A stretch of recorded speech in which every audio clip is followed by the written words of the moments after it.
Go for beers. Go for the cheers. Go for the hit and the hits. Go for the scene. Go for the screens. Go for the gallery. Go for the win. Go to Ocean.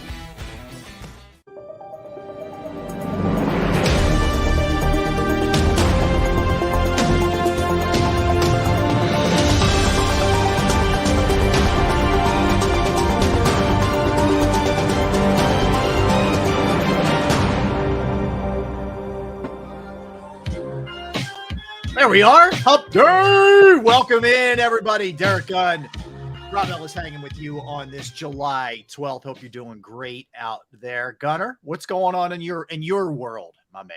Robbie E, how you doing, my brother? First of all, I'm good. I like the shirt. Let me give me a little Yoda. Like wait, stand up a little bit. Yoda, best dad. Ah, very cool. Very cool. I like it. What did Kirk Cousins say? You like that? You like that? You like that? Yeah, I like it, man. That's awesome. So what's good? What's good in the D Gun hood? What's happening? Why do we have these guilt trips when we put our dogs in kennels? I don't understand it. You had that's right, because you're going away. Yeah. Oh, today was the drop off. Oof, that's never a fun day, man. So after the show today, the family and I were heading down to the Delaware beaches. A friend of ours lets us use one of their beach houses, every summer. And so you got to take the dogs to the kennel. So every time, now these are two short-haired dogs. The one dog is part Dachshund, part Beagle. No, part Dachshund, part Beagle. I don't know what the heck this dog is. And the other one is a oversized Chihuahua, of 12, 13-pound Chihuahua. As soon as they get in the car, every time I put them in the car, because I'm usually the one stuck every year taking them to get their shots and all this stuff. You're the bad guy. Yeah, and I'm always the one that's stuck taking them to put in the kennels. We use two different kennels, especially in the summer. They fill up so fast because everybody's on vacation. So these two dogs get in my car. They're shaking like leaves the whole time. No. And the Chihuahua's yelping, this piercing yelp the whole ride, like you're trying to kill him, And so we get there. My whole car is just covered in hair. So I got to shop vac my car. Right. I get the dogs out first, because that's the big one. So the kennel we're using this time, we don't use it as much as the one who's closer to us. So I get them in there. Now the one that's part Beagle and Dachshund, I have to carry him because it's a struggle in the parking lot. As soon as he gets out of the car, he's looking to take off and shaking, right? And run across the street. Yep. The Chihuahua's smart enough to know, this ain't good. He yelps all the way in. So we get into place. And I'm trying to check him in, and the guy and the lady are really nice. And the lady walks up to the Chihuahua, and she's trying to calm and pass it. Miss, be careful. You know the story about Chihuahuas. Chihuahuas are very unpredictable dogs. Yep. And he goes into growling mode. And I'm like, he never does this. He hunches down and goes into growling mode. And my wife says it's because, now this has been going on for like the last year or so. Whenever he's sitting on my lap, and anybody tries to get close to me, even family members, he'll growl at them, and in some cases try to reach out and nip them. And we're like, and my wife is like, why is he trying to protect you all of a sudden? Yeah, I don't know. So he goes into growl mode. Meanwhile, the other one, the Beagle Dachshund, is trying to escape out a side door. Mm-hmm. And so the guy says, hey, can you step outside because maybe that will calm them down. So I go outside the door, and I'm peeking in, and sure enough, once I left, they turned and went right to the kennel. I'm like, what the heck? But they stand there looking at you like, don't leave me, don't abandon me, don't. And I'm like, you feel like a heel because you feel like you're just getting rid of one of your children, It is the worst. So we had to do it years ago, and we tried out a new place for the first time, right? And same thing. And we had a big yellow lab who was like 100 pounds. So this wasn't one of these deals where I'm carrying him in. Like it was just kind of, I'm trying to get him in there. And he knew what was going on, and he's shaking and he's resisting and, the whole thing. You try not to hurt the dog, but you got to get the dog in there. Yes. And, and they're like, oh, it's going to be fine. This and that, and they're like, I'm like, oh God, you go out of there. You know what it reminded me of? It reminded me of like the first time I dropped the kids off at like pre-K. Yes. You know what I mean? And like so my daughter, who's the youngest, was just like, I'm good, whatever, later. My son, who was the oldest, was like, didn't want me to leave, like hanging on my leg. You know what I mean? So I had all those same feelings came back, and you're like, oh my God, like I'm driving home. Like, am I like the worst person in the world? It is a total mind bleep that you have to go through. It is not fun. And the cost? Oh my goodness. Yeah. $45. 45. It used to be 25. This place is $45 a day per dog. Yep. And they're in the same crate, not crate, the same fence there, individual fence there. Yeah. They're in it together. I said, I can't get a family discount because they're in the same one.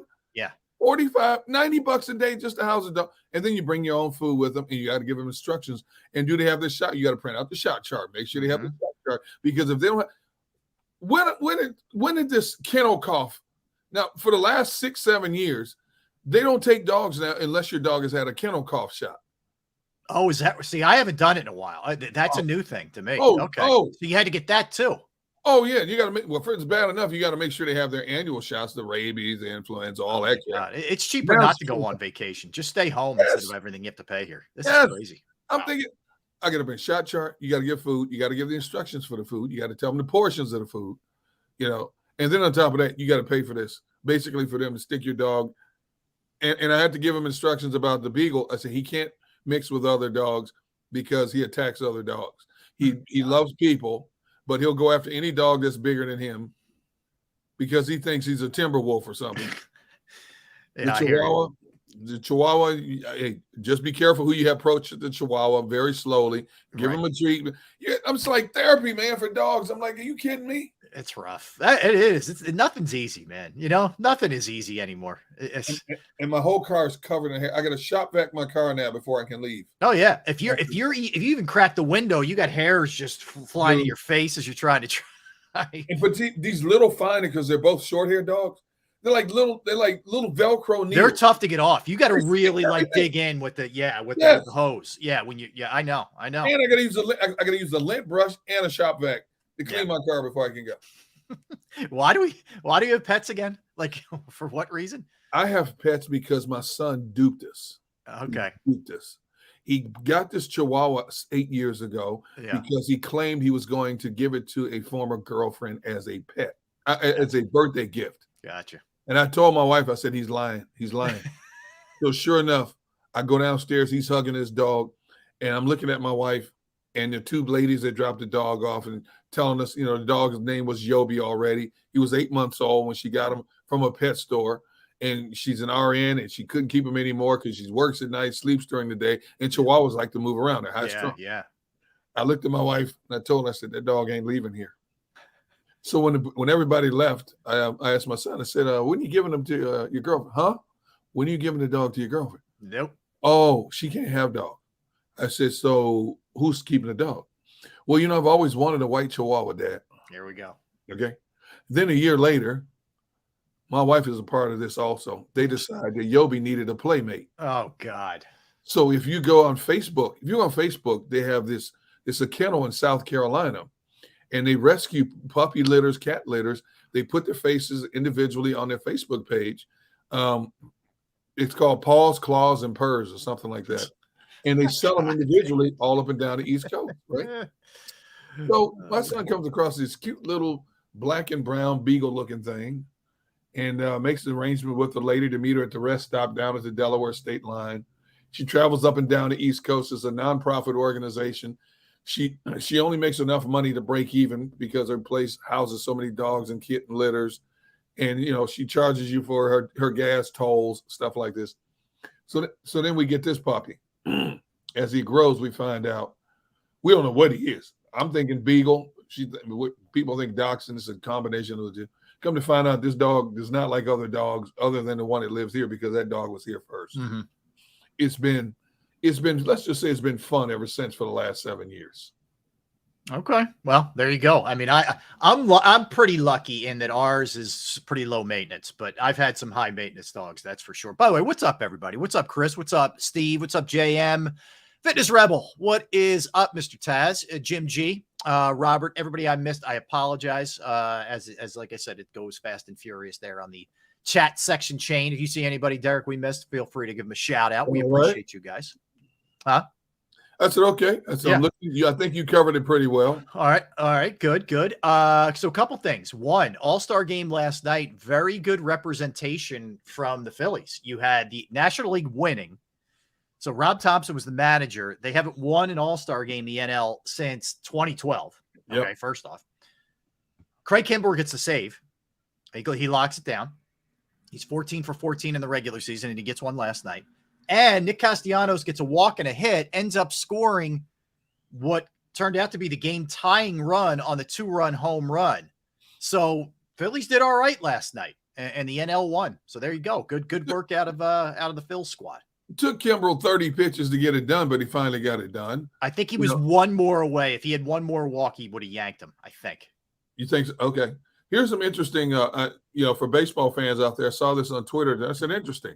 The National League won the All-Star game for the first time since 2012. When in 2012, Bryce Harper and Mike Trout appeared in their first All-Star games. Derek Jeter led the league in hits at the age of 38. There were 3 perfect games that year: Humber, Kane, and Hernandez. Yep. Gio Gonzalez led the league in wins with 21, and Carlos Correa was first in the draft. Mm-hmm. So those are some tidbits that happened in 2012. Good work. Yeah, it's been a minute. That's for sure. But nonetheless, very good night for there. It was fun. It was entertaining. The only thing I didn't like, I'm a big fan of the players being mic'd up, right? I like them. Yeah. When they do that, I think it's cool. I think you're asking a lot of a pitcher to mic him up. Yeah, that was weird. That's really, the guy's in his stretch. Yeah, everything's good, guys. And then he throws a pitch. Like most of the guys who were mic'd up had a tough time with either their control or just giving up hits and whatnot. Like, I credit to the players for trying to be accommodating, and bring the fans into the moment and all that. Like Hader was one who was mic'd up, and Eovaldi. But like that's hard, man. Like it's an outfielder's different. I don't mind that. I don't mind it, but I think you're putting a lot on those guys. I will say I'll give kudos to Major League Baseball for trying to give you a different perspective. Yep. I'll go that far. I mean, if you think about it now, during certain games in a regular season, they'll go to a manager in the dugout during the game, mic'd up, and talk to a manager during the game. I like that perspective, but from a player, if I was a pitcher, I'd be like ticked off. Sometimes they say, "Huh? I'm sorry, what'd you say?" Because they're focused on, getting a signal from the catcher or trying to hone in. I mean, you're right. They were good guys about it. What did you think about the uniform selection for both teams? Awful. I didn't like them. I didn't like them even a little bit. Yeah, National League looked like they had softball uniforms on. They were so bland and blah. I didn't like them at all. I want to go back to the days when they just wore their jerseys. Yes. They wore their uniforms. Yeah, that's what I want to go back to. I get it. It's another thing for baseball to sell. I know why it's happening and why it will continue to happen. But if you're going to do that, at least do better than those. Like it was like you're right. The NL was like dark and dank and they're like cheap looking. No, I know. Like make them really like the AL was more sort of Seattle Mariner based. Yeah. Yes. But figure it out for both teams. I didn't like them at all. But I will say this though, the game was entertaining. It was a fun. It felt like it moved pretty quick. Yeah. All things considered, and I like the baseball All-Star game. It's not. Am I locked in on every pitch? No, but I like it. And the game started off with a bang. There were 2 great catches to start the game. Yeah. So that was pretty cool. When you take into consideration that the NFL Pro Bowl was a joke to the point that they've done away with it now. Yeah. The NBA All-Star game is basically playground basketball. I mean, it's like, come on, 179 or 176. I mean, after a while, it's not even fun to watch. After the first quarter, it's not even fun to watch. Yeah. Hockey's nothing but a shootout. Yep. At least there is some competitiveness to Major League Baseball's All-Star game. Yeah. I thought that game for a 3-2 All-Star game, that was a pretty good game. Pitches, hits, timely hits, good defensive plays. Mm-hmm. I thought it was a pretty good, well-played game. That's what I mean. Like, I think you get pretty much max effort. I'm not telling you it's exactly like it would be in a playoff game, but I think those guys are trying out there. I mean, both of those catches, the guys pretty much went up against the wall to make those catches. And I think everybody at the plate's trying. Like, you get the most effort from any of the sports, I think. Yes. Throughout the baseball, yes. For whatever it's worth. All right. So that was pretty cool. A couple other odds and ends here. Did you see that the Bucks are going back to the creamsicle, old school. You don't like it? I like it. I like it, man. You don't like the pirate with the dagger in his mouth? I think those were some of the ugliest uniforms in the history of pro football. I like them, man. I'm curious if people in the chat like or dislike the creamsicle. Where are you at? I hated them things when they were their regular uniforms back in the day. I hate them even more so now. When you look at the color schemes that teams are coming up with now and enhancing their logos, now that's sharp. Yeah. There's just some things you just need to leave buried. And those creamsicle uniforms, you should bury them, put concrete over them so that they never resurrect again. I'm just saying those things are ugly. All right. James says gaudy. Mr. Taz says ugly. So far, I'm in the minority. I know. I want to hear what more people think about these. Yeah. Jump in. Creamsicle uniform. We also know the Eagles. You like the swashbuckler helmet? I do. I do. Serious? Now, I don't think they're doing it. I think they're using those like the Eagles are going to use the Kelly Green. You're going to get them a couple times. I don't think they're going back to that full time. Yeah, Jim G doesn't like it. JM doesn't like it. Mr. Taz doesn't like it. Christy says hideous. And see, I'm going to commit a sin right now, and I'm going to tick off Eagles fans. Who is this vulnerable vitality? Sorry, D-Gun. Thank you. No, they're not. Thank you, vulnerable. Take that down. I don't even want to see that. Thank you. All right, I'll give you all the rest of them. Christy, hideous. Yeah. I hated Mr. Taz, ugly, gaudy JM. So you're getting most. Here we go. Hate the old Pats uniforms. See, I like the old white and red. That too. I don't know, man. I think I have a thing for the older uniforms. I'm gonna tick off Eagles fans because I've said this from day one. Yeah. And some people are with me. Most people are like, D-Gun, that's sacrilegious. I'm not a fan of the Eagles Kelly Green uniform. I'm not. Somebody puked up orange shirt. Thank you, Eagles fan. Yes, thank you. That's great. See, let me put it this way. I like the Kelly Green, but most Eagles fans are obsessed with it. I don't fall into the obsession thing. It's fine. Like I like the Eagles uniforms, period. We talked about this before. I like the black. I'm good with the white or the green. I'm good with any of them. I like their regular uniforms. See, you can see Tone. I love the creamsicle. You see, Tone. Thank you, Tone. You're too young to understand the history. You're just too young. What's my excuse? You're just senile. I'm just colorblind. I hate those puke looking creams. Oh my goodness. Vitality. That's blasphemous. I will say most people agree with you. Yeah. Eagles fan. I don't like the Eagles fight song. Here we go. Fitness Rebel. We aren't a fan of his barbecue, but that doesn't he doesn't share with us. So that's see, Fitness Rebel's getting a little shot in there. I like it. Because I don't like the Kelly Green Fitness Rebel. Oh, taking a shot at D-Gun's cute. That's right. Good job, Fitness Rebel. Fitness Rebel, guess what? When we do the chat room barbecue one day, you're not invited. You're out.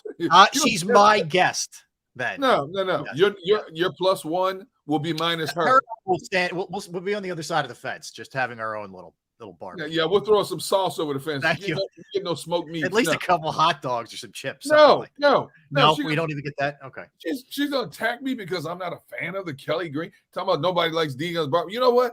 You just got jettisoned right out of the future barbecue. Gunner, angry Gunner. I like it. Retaliatory Gunner. But I forgot to mention this. Did you know I didn't know this till I read it today. She's Fitness Rebel. You are my +1. That is correct. No, she's your -1. Yeah. The baseball All-Star game is in Philly in 2026. Did you know that? I did not know that. I didn't know it either. So that's pretty cool. Let me ask you this. If you could, would you go? Yes. I would enjoy that. I've never been to an All-Star game. I've never been to one. So I would do that. Yeah. I find that really cool. I would enjoy that. Yeah. Not me. No? Nope. No, I'd have fun with that. Too much congestion. Nope. Not doing All right. So it's Amazon Prime Day. Okay. I think is it today and tomorrow, or was it yesterday and today? I don't know. It's 2 days, I think, right? Where you get all kinds of deals and whatnot. And it lures people to shop online. I'm going to throw this out there to everybody. Yeah. And tell you firsthand that it's not really like I am not a pricey spur of the moment, spontaneous, crazy purchase guy. Like I've never like woken up on a day and being, I'm going to go buy myself a Mercedes, like, or I'm going to do that or whatever. I don't do that. It's just not the way I'm built. But I would be curious if any of our friends in the chat or anybody listening or streaming wants to jump in on the chat too. Have you ever made a crazy purchase? Like easy purchase. I bought a flamingo the other day. No, you know what I mean? It could be anything. It could be a house, could be a car, could be, whatever, a boat. It could be something, just weird. How about you, Gunnar? You don't strike me as that type either. No, I don't like to buy online. I'm old school. I want to go to stores. I want to look at what I buy. I don't. You like brick and mortar? Furniture, yes. I don't care if it's furniture, whatever. My wife should own stock in Amazon Prime because every day, and I say this in all honesty, just about every day, there's something delivered here from Amazon Prime. Yep. Like prime example, or either Amazon Prime or UPS or FedEx. Something is delivered here every day, just about every day. I get a lot of packages too. My wife decides that she wants to redo the living room, so she gets a sectional couch. Okay, fine. Then she gets a table. Okay, fine. She gets the dressings for it. And then yesterday I go outside. I see 3 boxes sitting outside by the trash cans. I'm saying, chairs? What the heck is this? Chairs? Okay, so 3 chairs, and then there's this long, big rug. So I got to take this rug in the house, get the 3, and then I go up this morning. There's a big square box now sitting. So what the heck is this? She bought a leather chair to go with the furniture. Okay. And I'm like, have you tapped into some financial resource you have not been telling me about? Because it's like the movie Fast and Furious in my house over the last couple of weeks. I feel you. Yeah. Trust me. But see, here's the thing. She also buys the rugs to go under the tables in the foyer. Okay. Well, she's bought like 7 or 8 different rugs. Oh, not small, too big, not small. The pattern doesn't look like what I thought it was going to look like. We've got to take back 4 rugs. And a couple of them are not small rugs. Now, one of them, my oldest daughter saw the other day. She said, I want that one. So my wife's going to give it to her. But we still have to take 3 or 4 back. And this is with everything she buys. I'm the one who has to go to Kohl's. If you go to Kohl's, they have a section in Kohl's where you take all your Amazon returns. I didn't know that. Okay. Oh, yeah. Kohl's department store has a section. At least the one close to where I live does. I'm the one that has to haul all this stuff back. I didn't buy it. Why am I taking it back? That's usually the way it goes. Yep. I know. I feel you. I know. I'm the same way. I am the same way. So anybody, anything, and not many jumping in on this thing. So whether they've had, all right. So Ben already got 1 guitar on order and bought myself a second one as the price was too good a week ago. All right. That's interesting. Okay. All right. I mean, obviously you play, you're into that. That's cool. That's cool.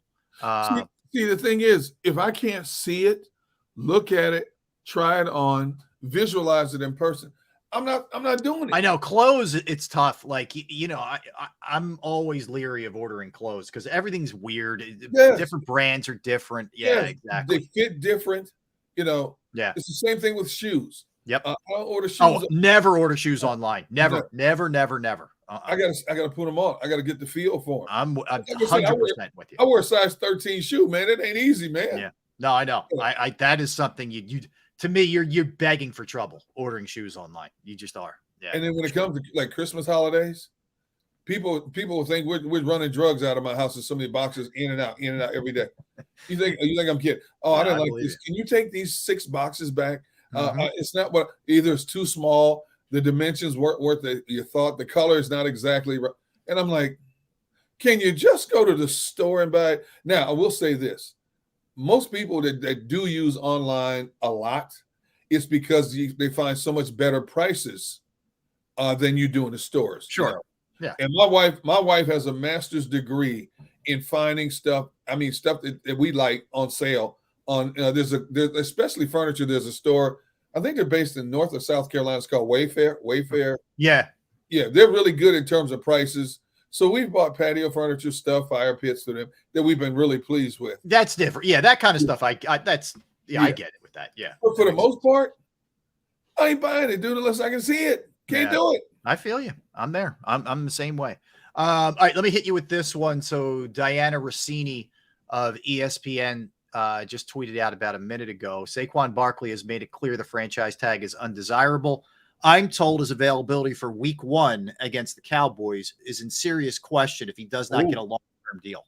Oh, boy. Oh, boy. I'll pull a Le'Veon Bell? Well, just keep in mind with the timing of this, okay? Ooh. They're 5 days out from the self-imposed deadline that Saquon put out there, the 17th, okay? They're 5 days away. Wow.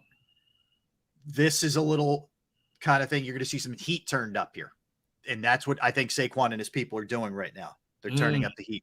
So just for what it's worth, but that's the first time we've heard may not play week 1, so he's trying to up the ante a little bit.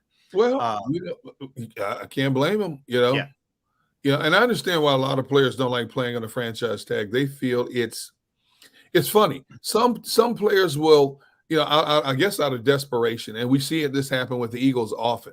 Yep. Will take 1-year deals for less money, bank on themselves having a good year and then try to parlay that into a bigger contract. But a lot of players that are on their franchise tag don't want to play because what if you get hurt? Right. You're one and done. I mean, even though you're getting the big money, they want that multiple year contract with a guaranteed X amount of money. I don't blame them to a certain degree. But considering you're still playing a sport where most of your contracts are not guaranteed, I don't blame them one bit for doing that.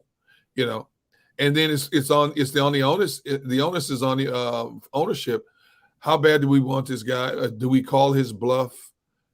Some teams will call the players bluff. A lot of other teams will get right up to that deadline. All of a sudden, out of nowhere, it came in from out of the dark. We got a deal done. You know what I think too, Derek? He's in a very unique position because he's so much of that offense. Right. Jones had a nice year, right? But he's so much of that offense that he's got a little bit more leverage than most running backs. Let's face it. Most running backs have no leverage whatsoever. No. The Eagles were perfectly fine with letting a guy who had 1,200 yards last year walk. Yep. Right. And most other teams approach it the same way. There's a few of those kind of contracts out there. And most of the teams that have guys signed to those big contracts are regretful. Like the Niners are stuck with McCaffrey's deal because they traded for him, which fine, whatever. The Titans. Now, Henry is so much of their offense. They don't really have many complaints. But for the most part, any other team that's got to look at the Vikings, look at other teams that just let these guys walk. They don't care. They don't care. So Sills says, Rob, if he's the offense, why did they give Daniel Jones $46 million? They gave him that, Sills, because he's a quarterback, first off. And secondly, you look at last year, and if you take Saquon out of that offense, okay, what's that looking like? They're not a playoff team. He still doesn't have good receivers. He's got Waller now, and he's got like Slayton's okay, and Richie James is okay, but he doesn't have killers. Like he doesn't have Jalen Hurts guys on the outside, and he's really, really critical. Exactly. Like I agree in principle, Dan. Like in most of the time when it comes to running backs now, they have zero leverage. Not only that, but when you look at what they gave Daniel Jones compared to what other quarterbacks got out there, they got Daniel Jones at a fair price. Yeah, it's not crazy for quarterback. It's not a crazy price. Yeah. But if they don't have Saquon Barkley in that offense, they don't make the playoffs last year. Plain and simple. But I do think also that there is a limit with running backs. Like you're only going to go so far here. Yeah, and then it gets to the point where it's like, all right, Saquon, sorry, but we got to figure something else out. I mean, it could get to that point. He can help you in a lot of ways too. He's not strictly a runner either. He can catch the ball and he can block and all that. But I mean, if you think about it, there are certain guys. I would say Henry. I would say Saquon. I would say McCaffrey. There's a few others that are still in that category of, really critical, big time pieces of offenses. For the most part, the rest of them are kind of compliments to what else the offense does. I know. I mean, you look at Eagles situation. Like, let's go back to what you said a moment ago. They let a guy who had 1,200 yards rushing go. They bring in two proven commodities, injury history, yes, but they got two running backs cheaper for the one that they let go. Right. The one that let go at what, $22 million, to go to Carolina. Yeah. What did they get? What did they get Penny and Swift for? Nothing. I think the Eagles foursome is probably the lowest paid foursome of any running back group in the NFL. I mean, it's dirt cheap. What you're doing is, and it makes sense. You have two guys on 1-year deals, basically, right? Like Swift in the last year of his deal and Penny on a 1-year deal, who have to go out there and perform. They have to, because if they want to get paid next year, they had to. So you're getting the best of both worlds, right? If you're the Eagles, you're paying them nothing. You know they're going to be highly motivated. You also have two other guys who you feel really good about if one of them goes down in plugging in Gainwell or Scott. They have a unique situation, the Eagles do at running back. Exactly. And you know what's going to happen next year? They'll go out and find two more backs. Or if one of them really pans out, they may pay them a little bit more to keep one of them here. Both of them are not going to be here next year. I think it's a shame too for running backs because they get really beat up. Like they put their bodies on the line as much as almost anybody in the game, and they don't get paid and they're not valued. I mean, just think about it. Like where Bijan went was kind of miraculous. There aren't going to be too many more of those guys being taken as high as Bijan Robinson was taken. You won't see running backs getting Derrick Henry money. No.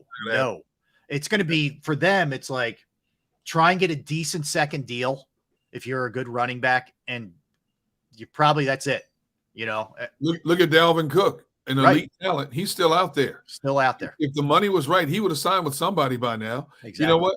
Basically, at this point, Dalvin Cook knows what teams are interested in him. Yeah. Him and his agent are looking at the offers. And I guarantee you they're trying to play one against the other, see if they can up the numbers a little bit, because the numbers are not what they thought they would be. Mm-hmm. That's the world a running back in the NFL lives in today, unfortunately. Yeah, it's too bad. It is. And look, that guy will go and help somebody in a big way. I guarantee it. And I agree with Dan. He says the Jets. I think it is going to be the Jets. I think people thought Miami was the front runner at first, but I'm feeling more and more like it's the Jets. We're going to get into this in a minute. I was looking at defensive numbers from last year. I didn't realize, or maybe I forgot, how good the Jets were. Defensively. They were fourth in points allowed per game. Their defense is really good. You add Rodgers, potentially Dalvin Cook, to what they already have offensively with that defense. Breece Hall, woo, Garrett Wilson, telling you, Alan Lazard, all these guys. Dude, this team's loaded. Now they lost one of their safeties for the year, but they go and get Adrian Amos from Green Bay, who's still a real solid player. Yeah. I'm looking at the numbers. And I get this. We're running backs. NFL's highest paid running backs for 2023 rankings, their salaries. All right. This is an article that came out May 4th. All right. Christian McCaffrey leads the list, $16 million per year. Alvin Kamara, $15 million. Dalvin Cook is third, 12.6. Derrick Henry, 12.5. Nick Chubb, 12.2. Those are the top five. After that, it's everybody. Well, and you have Jacobs now, who's franchised in Vegas. Vegas, yes. Who led the league in rushing, by the way. He was the best runner in the game last year. And he's not signed to a long-term deal. He's franchised. Yep, he's franchised. And he led the NFL in rushing this year. Right. And honestly, I think I would use the word, there's some disrespect there, with the running back position. I do too. Yeah, I'm telling you, if I'm that talented as high school player or whatever, I am 100% leaning towards the receiver spot. You know what I mean? Like if I have a sort of similar body where I could play either, I'm going wide out, man, all day long. But for the most part, there's a reason why running backs are running backs. No, I know. I'm saying like it's easier said than done. Like you could just catch the ball and run great routes. I know. There are some guys that have that kind of talent that could do both. But yeah, no doubt, it's going to be very interesting. All right, let's get a timeout. We'll do our Eagles question in a little bit, but I want to come back. Actually, I want to tie these both in. So we're going to come back, and the Eagles question. I want people to think about this for a second, and you can hit us up on the chat. Best Eagles defender since Brian Dawkins. So this is post 2008, Derek. That was the last year of Dawkins. So, it's a nice little window there, good 15, 16 seasons.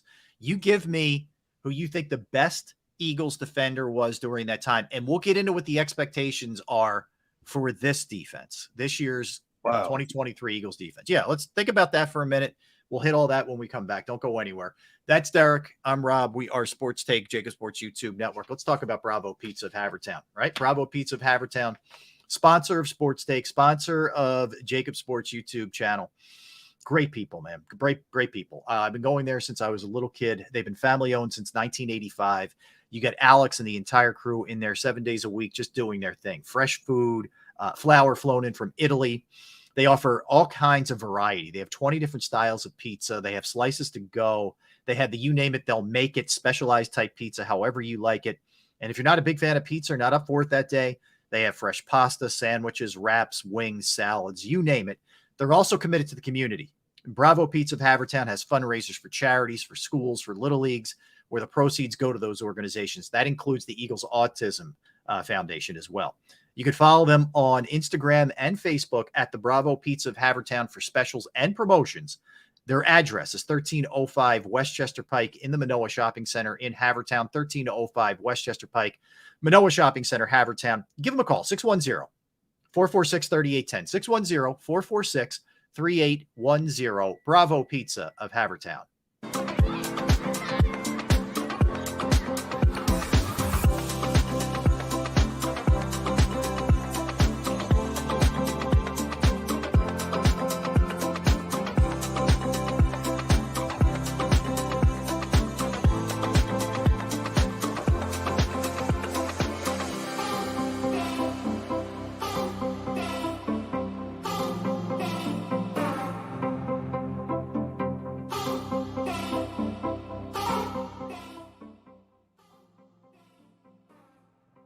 Heading down the shore, have a ball once more.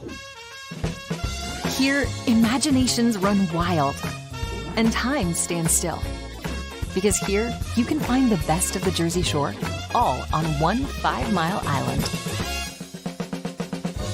So leave the old you behind and get lost in the woods. Wild, wild, wild wood days.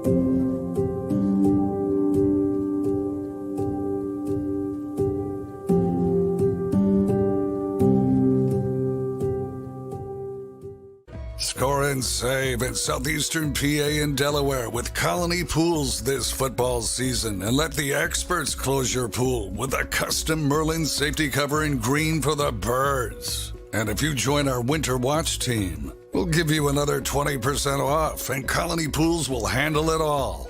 Keep your tiles on your pool, not in your pool. Fly with Colony right now, birds fans. Visit flywithcolony.com.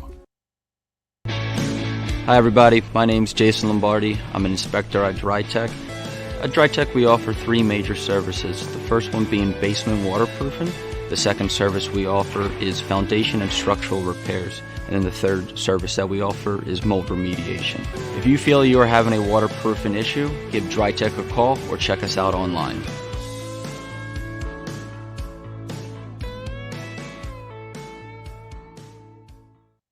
EAGLES, Eagles.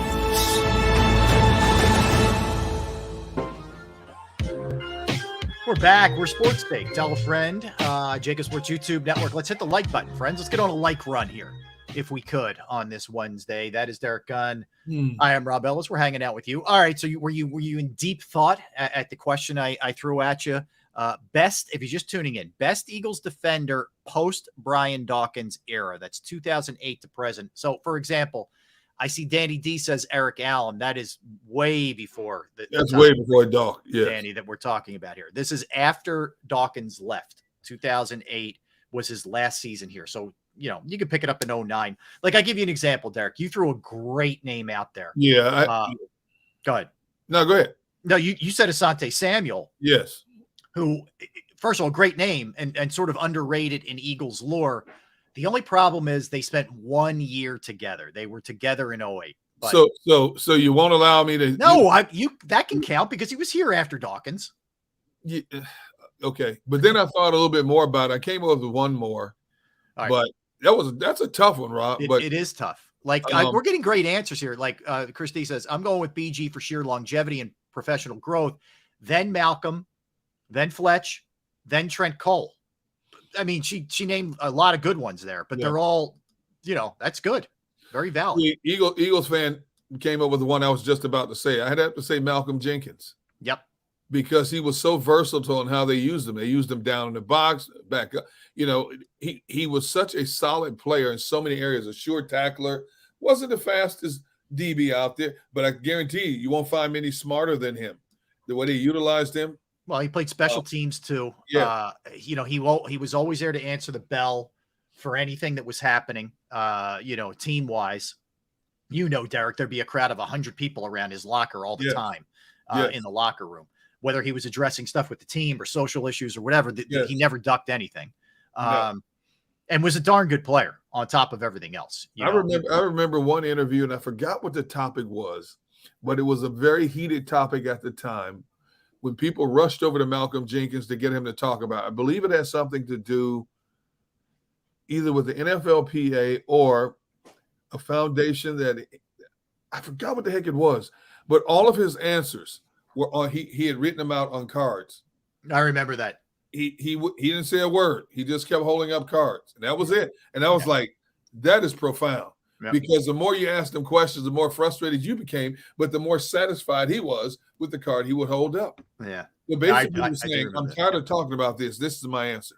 Yeah. I got you. And that was, and he was, look, darn good player. Trent Cole deserves more love than he probably gets too, from all of us. Because I don't always mention him when I'm talking about really good Eagles defensive players. Brandon Graham's really hard to argue with the longevity that he's given this team. And, as much as people get frustrated, I think sometimes with Fletcher Cox has been a mainstay in the middle of that defensive line for now a decade, so he's in any conversation that you have as well. That's who so the three that popped to my head right away were Fletcher Cox, Brandon Graham, and Malcolm Jenkins. But I'm glad people are bringing up Trent Cole. That's a good one too.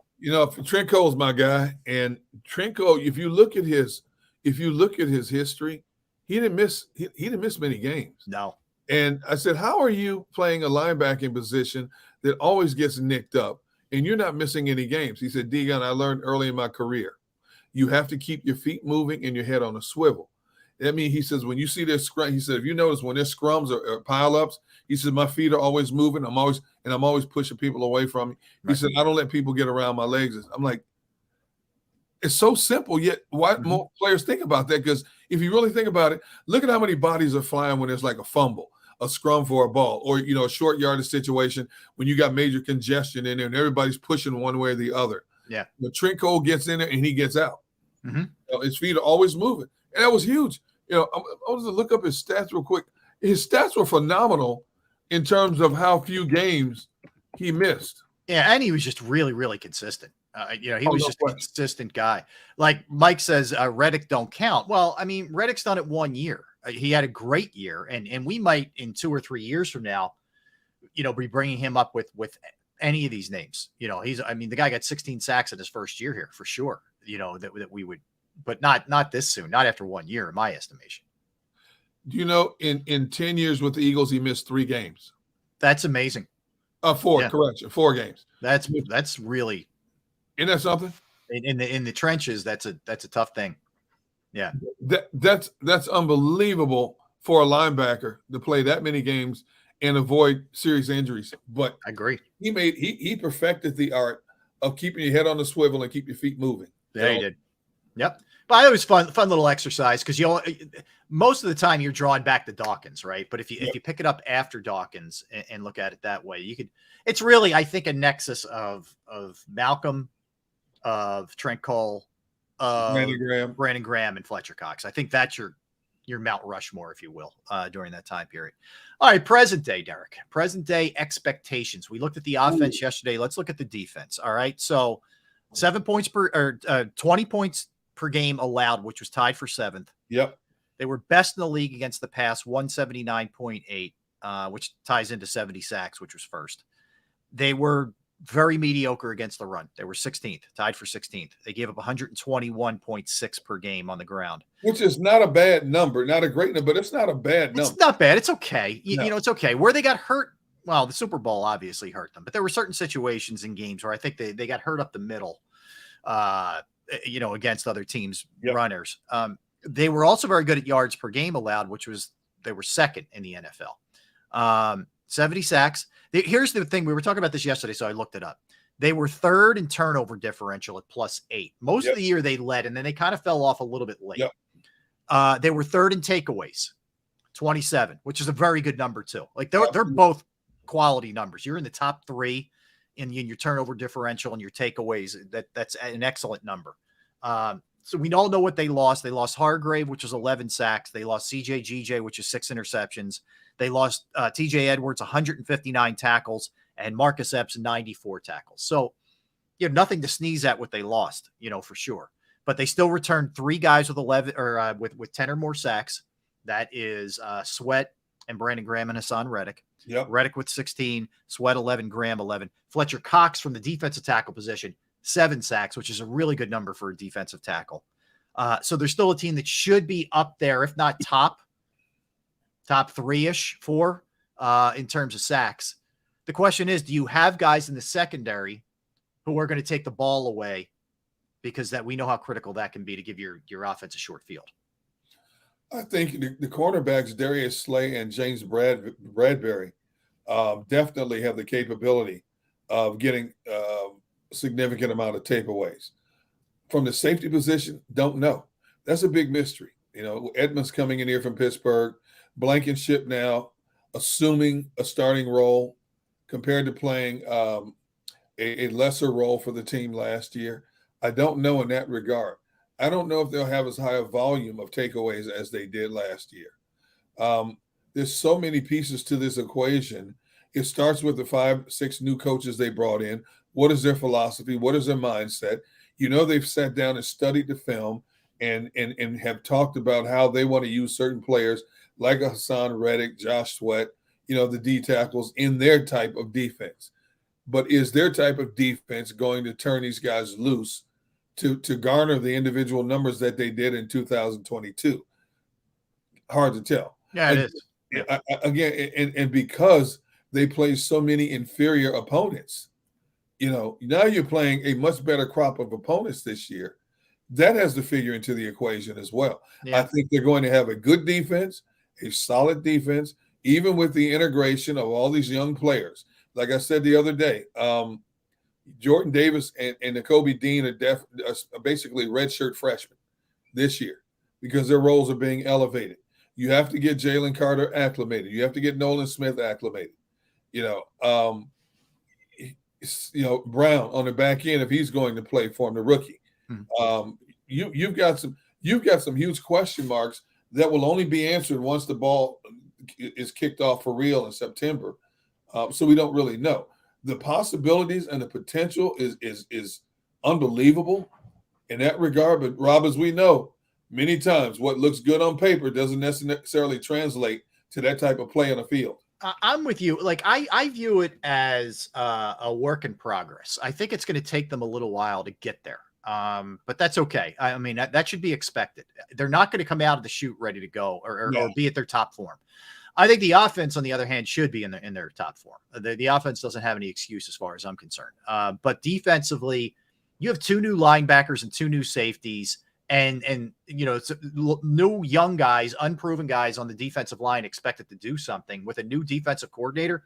That's a lot, and I don't know that we're all taking that into account enough here, because I think we're expecting the defense to look similar to what it looked last year. Like I bet you, Derek, if we look at this, you and I are sitting here after week 17, hopefully before the playoffs start for the Eagles, we're sitting there and we're looking back and we're going to say, look, they were definitely a team that was led by their offense. But if you watch, the defensive numbers improved as the season goes on, which is a little bit ironic because their schedule is very tough after the bye week, which is late.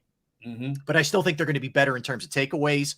I think they're just going to be a more cohesive unit, understanding what the strengths are.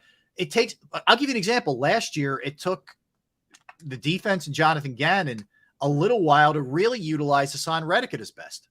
Yes. They were still dropping him into coverage a little bit more, moving doing him some around. things. Yeah, that didn't necessarily fit him. And then it's only a natural thing, but they figured it out. So I think you're going to see some of that this year. And here's the other part. Some guys might get weeded out. We may be sitting here saying, man, do you remember when they thought Nick Morrow could be a starting linebacker? Like, nah, I'm just giving him as an example, or we could be surprised by him. No, I couldn't agree with you more. This offense, they don't even need a training camp, to be honest with you, because it's so intact, which is a rarity to bring back almost everybody. Yep. This offense should accidentally score 28 points a game. There's no question about that. Oh. And if they score 28 a game, they're going to be in every game they play. Yep. Now, can the defense get the necessary turnovers? See, we don't know. Everything that we have in terms of questions pertains to the defense. Yep. What that defense did in 2022 was simply phenomenal. Mm-hmm. But you have so many things, so many variables that you have to equate to what they were able to accomplish. Yeah. They were loaded. They played offensive lines that were banged up. They played second and third tier quarterbacks a lot of the way, guys that shouldn't even be starting in the National Football League. But that's not their fault. They went out and did their job against whoever they had to play. Mm-hmm. Now you're talking about Patrick Mahomes and Josh Allen in back-to-back weeks and so on and so forth. You're going to look at Geno Smith. You got to go to Seattle to play him. I'm not putting Geno Smith in the same category as Josh Allen and Patrick Mahomes, but he's a much better caliber of quarterback than they played for most of last season. I agree. So they got to play these guys now. And let's see what happens. And then you got Dak twice. And Dak basically is an Eagles killer. Yeah. So let's see what happens. I think one of the other things is how much of a proximity are your older players going to be to what they were last year? Is Brandon Graham going to be similar? Is Fletcher Cox going to be similar? Bradbury and Slay are in their 30s now. Like, are they going to be? Are we going to see the step? Losing a step here and there from those guys? There's that end of the spectrum. Then there's the other end of the spectrum. Can Jalen Carter play? Can Jordan Davis play? Can Nakobe Dean play? Can Reed Blankenship play? Maybe Sidney Brown. Can all these guys play who you may be asking to do a lot? There's like a real older end of the spectrum and younger end of the spectrum feel for this defense. There's a couple middle guys, but for the most part, you're counting on a sort of weird mix here on the defensive side. There's no question about it. You have Slay, who's 32, Bradbury 30, Graham 35. I believe Fletcher's now, 32, 33? Yeah, he's got to be around there. So you're mixing old with the new. How well will it mesh? Well, for the most part, they play together well. But you're right, they're a year older. Will they give you that? I mean, my concern is, what Darius Slay are you going to get? We saw him play like a Pro Bowler. First half of the season, all of a sudden he tailed off. Why? I don't know. Yeah.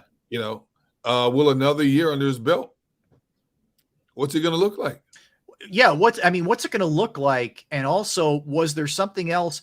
Was there a disconnect with Gannon? Like, is that the reason why it fell off a little bit? Or, maybe that's a good thing if that's what it was, and then maybe he and Desai can figure out whatever went on there. I mean, they reinvested in him. They extended him when it looked like he was out the door. That was one of the weirder. I mean, he's tweeting about leaving. There were all kinds of reports that he was gone, and suddenly he's back. Very, very strange circumstance there. Mm-hmm. Couldn't agree with you more. Yeah, and so I would be surprised if this Eagles defense, once it came together, if it's not a top 10 defense. I don't know if it'll be a top 5 defense. They have the personnel, but I don't know, because I don't know much about the size of coordinator. He's got to call the shots. He's got to set the tone. Yep. I don't know. You don't know much about Nakobe Dean set in the middle of that defense. He's got the headgear. He's set in the middle of that defense. You don't know how quickly he can decipher all this stuff. I mean, too many people think if you're a phenomenal player at the collegiate level, you're going to be a phenomenal player at the pro level. No, that's not the case. Mm-hmm. No. There's exceptions to every rule, but some players have to grow into their position. And as they grow into that position, they make mistakes along the way. It's a natural progression. Yeah. And so now Jacoby, who sat on the sideline, watched, learned, listened, asked questions. Now he's got to do it. When that ball snapped, he's got to make that decision. When an offense steps to the line of scrimmage, he's got to be able to see it and call it like in a matter of seconds. And if you call the wrong thing, you're going to get exposed. I don't care how good you are, you're going to get exposed. Yeah. And also we talk a lot about this, and I'm saying right now, I don't know, but how much does the chemistry with all the Georgia players being on the field now at the same time, how much will that help them? How much will Carter and Davis and Nakobe Dean and maybe potentially Nolan Smith all being out there at the same time? How much does that help? Or do you get to the pros and it's like, okay, that was great. You did that against Mississippi State, but this is the big boys here. I don't know. I don't think it can hurt. Let me put it that way. Knowing what the other's tendency is, I don't think it can hurt you. No. But I don't know how much of an impact it necessarily has. I don't either. And only time will tell. And we'll be talking about it week in and week out, the highs and lows, pluses and minuses. Yeah. What we see, what we wanted to see that we didn't see, and so on and so forth. The offense, you know what the offense is going to look like. Yeah. You know who the primary weapons are. You know what the quarterback is. The running back is going to be interesting. To me, the hot topic of discussion on the offense is the running back situation. How will the personnel be utilized? Is it truly going to be running back by committee? Will there be a lead back in this offense? Is it based on who has the hot hand at any given moment? I think that's the biggest topic of conversation heading into the regular season. Well, I think so too. My best guess is, if somebody's hot, you're going to ride him for at least a couple of series, and then you change it up a little bit. I think that's how they're going to go. Like, I think Swift might get the start very first game or whatever. And if Swift has a big couple of series, then I think you ride him for 3 series, maybe something like that. And then is where I think you're going to see Penny mixed in. Penny could also come in, like, it's 3rd and 3 or something like that. And you feel like you can pick it up with him. You'd rather pound him than pound Swift. Swift is either a home run threat or a pass catching running back out of the backfield. And then the beauty too is like how many options you have in short yardage and or goal line between a keeper for Hurts behind that line, either a tush push, or Scott and Gainwell are good in those short yardage situations too. And Penny should be as well. So you should be really effective in that. And see, Scott is a forgotten entity because of the other 3 guys ahead of him. Mm-hmm. Yeah. No, I think he is. We lose Gunner. All right. Why don't you single me up here, Tone? I think we got him back. No? Yeah. What happened? Oh, he's back. All right. We lost you for a second. Really? We lost you for 1 second. Yeah. You were saying Gainwell's sort of a lost. Yeah. No, I said Boston Scott is the lost entity in all this. I mean, because he's only going to, if you think about it, he's only going to get touches if one of the other guys gets hurt. It's true. You look at his touches last year, very limited role. And but he's a quality back. He's a small back, but he's a quality back with a lot of lower body strength. Mm-hmm. Yet, what's his role on this team? He's going to play special teams, but outside of that, how do you utilize him? If Swift is your primary back on the swing passes, screen passes, so on and so forth, if Penny's your banger between the tackles, if Gainwell's a combination of the two, what is Boston Scott's role on this team? Yeah. Yeah. I mean, I think some of it, both he and Scott could. The only way that their roles really emerge is if somebody gets hurt, I think, potentially. Exactly. That's it. Like Sills says he would use Swift the way the Cowboys use Pollard. Yeah. I mean, that's playing to his strengths. True. Hit him out of the backfield, wheel routes, whether it's dumps, incorporate the screens a little bit more. Streaks down the sideline. Yep. Yeah. I mean, there's a lot of things you can do with him, with that talent, with that explosive talent that he has. So I think that's where you're going to see the offense maybe look a little bit different than what we've seen in years past, where offensively we didn't see a lot of screens. And let's face it, the Eagles' philosophy is pass to get a lead, run to kind of eat clock. That's always where they're going to be. And it's not to say they don't run the ball. They don't get away from it as much as Andy used to maybe, but right. It's not a primary. The primary is going to be throwing the ball. And when you have Jalen Hurts, A.J. Brown, Devontae Smith, Dallas Goedert, hard to argue that logic. I have no question. No question about it. Yeah. So that's I think offensively hit the ground running, defensively patience is going to be a virtue here, but good luck with Eagles fans having patience. But I think you're setting yourself up for some frustration if you think the defense is going to look the same as it looked last year right away. It's not. It's just not. Hey, we'll get to this later, but I want to just touch on it because the first game of the year is the Patriots. Did you see this new video board that they're putting up there at Gillette? No, I've heard about All that. right, you ready for this? Okay. It's 22,200 square feet. It's 370 by 60. Oh, jeez. I mean, so I didn't realize they're doing a $250 million renovation on Gillette Stadium, and that's part of it. I saw a picture of it. Derek, it feels like it takes half the stadium. It feels like it just it's sick. It is absolutely sick. It sounds similar to what Atlanta has. Atlanta has one of these boards. Basically goes almost all the way around the stadium. Yeah. And when you look at whatever they're running, an advertisement or they're showing the highlights of some of the better plays, the play goes like this all the way around. It's really sharp how Atlanta did it with that new Mercedes-Benz Stadium down there. Mm-hmm. Sounds something similar to that. Yeah. Now, is this thing going to be ready for this upcoming season?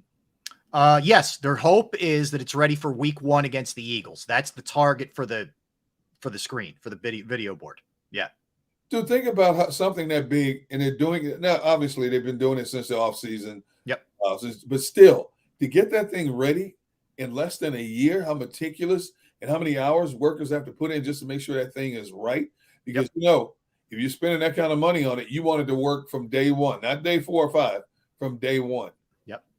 So I'm curious to see what it looks like, and they're going to showcase it on the broadcast. Oh, for sure. Absolutely. And look, it's the season opener. B, they're honoring Brady. There's going to be a lot going on in that game. That's why I say that's going to be a much more emotionally charged game than I think people anticipate. They're just looking at it like, New England was mediocre last year and the Eagles are just going to run through them. I don't think so. I think that's a close game.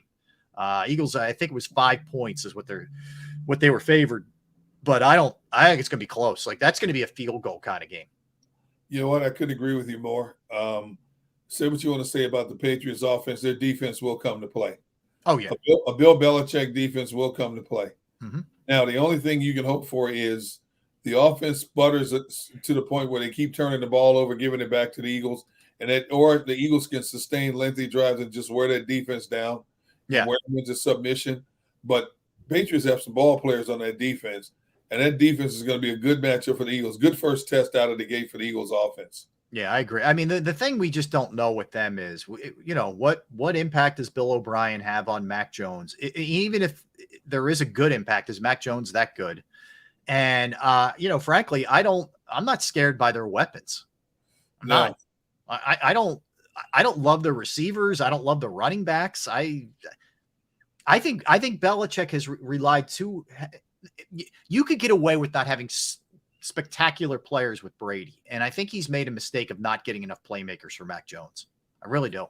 Yeah, I agree. But if he wants to run the ball, if their running game can control the clock, they're going to stay in that game. Yeah, because that's the way you beat the Eagles. The only way you beat is to keep that offense off the field. If they can average 3.5 yards a carry in their running game, it's going to be a lot closer than people think. Now, remember, sevens instead of threes. You can't get down the field and just kick threes because once you get a ball back to the Eagles, they're going to score some points. Yeah. But if they can sustain drives and chew up the clock, control the clock, and put points on the board, sporadically, it's going to be a really entertaining game that first came out of the gate. I think so too. I mean, the blueprint that was laid out there when the Redskins beat the Commanders beat the Eagles in the regular season. You remember that game was just run the ball and keep the Eagles offense off the field, and that worked really well. Yep. Kansas City, especially, they didn't do it in the first half, but Kansas City in the second half in the Super Bowl was able to run the ball, and the Eagles, I think, had 4 possessions the entire second half. Absolutely. That's how you do it. And I think I would be shocked, if they didn't just dig in and try to just pound the football. Dan says in 24 years, his playmakers were always undrafted. Yeah, they were converted guys. Edelman was a converted quarterback in college. Wes Welker, who was solid, but the guy who bounced around. You know, he had Moss. Edelman. He had Moss for a minute, but for the most part, and he had Gronk. There's no denying that how great Gronk was. But as far as receivers go, Amendola, Edelman, Welker types, or they're Nelson okay. Aguilar there. Yeah, and again, Edelman was a guy who made himself into a stud, but Belichick hasn't usually gone after the really high pedigreed receivers. No, or at least gotten it right. Deion Branch is another good example. I'm looking at the receiving core: Juju Smith-Schuster, okay, Devontae Parker, okay, Tyquan Thornton. I'm more concerned about their tight ends than I am their wide receivers. They have Hunter Henry and Mike Gesicki. Yeah, I like and they like to run a lot of double tight end sets. They like to run a lot of 12 personnel. And Gesicki is very receiver-like. He's a very good down the field tight end. He's not going to kill you with block. He's like Ertz in that sense. He's a very good pass catching. He's dangerous. That's a guy who, especially with the Eagles safety and linebacker setup, that could be a problem. Gesicki could be a problem. And it goes back to the Eagles had problems defending the middle of the field in the passing game. Yeah. Now you're getting younger, and you're bringing in a new piece to defend the middle of the field. Okay.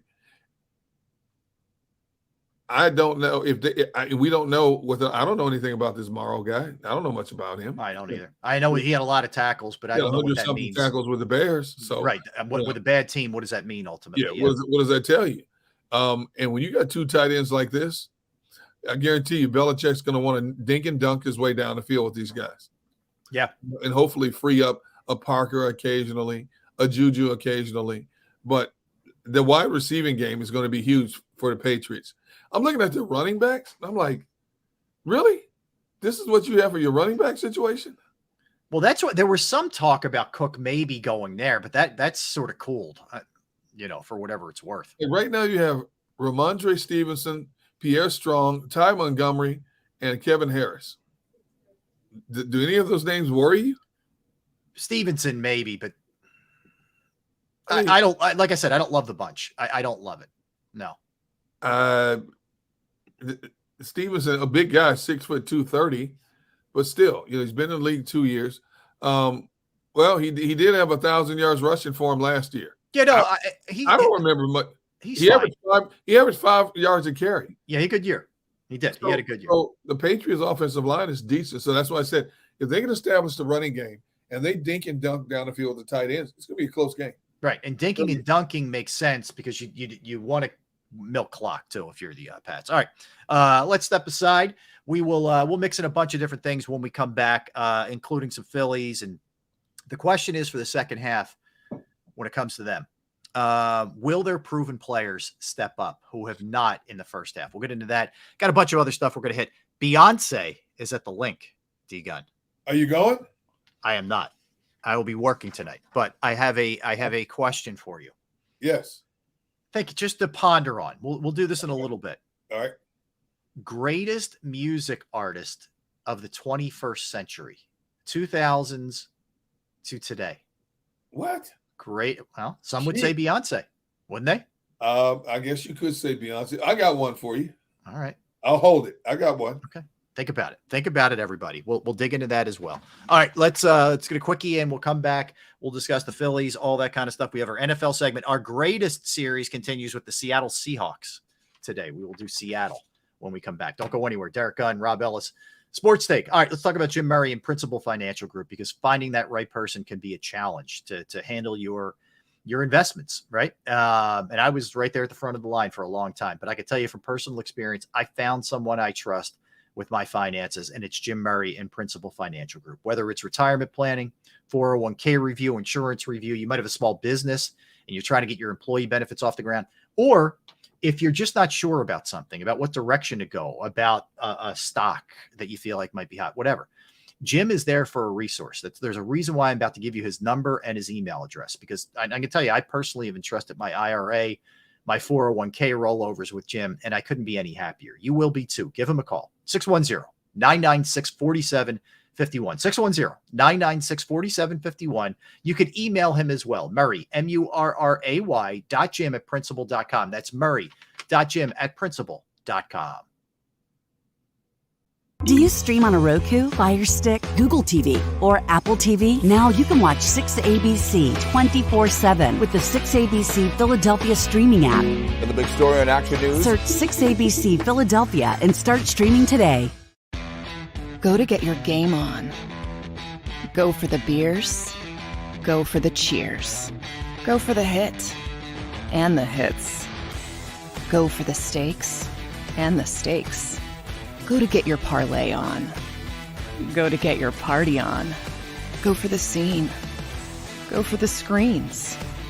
Go for the gallery. Go for the win. Go to Ocean. Visit theoceanac.com to plan your visit. The greatest fans on earth. It's a bold statement, but would you expect anything less from Philadelphia? 58 years of heartache creates a toughness, a grit, a resolve not found in most. Sure, our prayers were answered, but now that we've had a taste, we're looking for more. Pondley Hockey, official partner of the Philadelphia Eagles.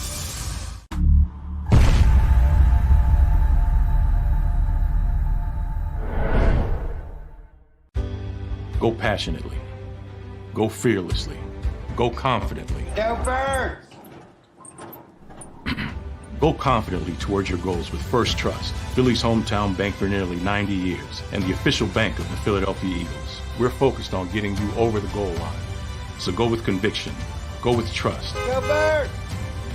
and go forward with us by your side. First Trust Bank, the official bank of Philadelphia Dreams. Oh, and go Birds. All right, did you know I was the mommy slam dunk champion? Really?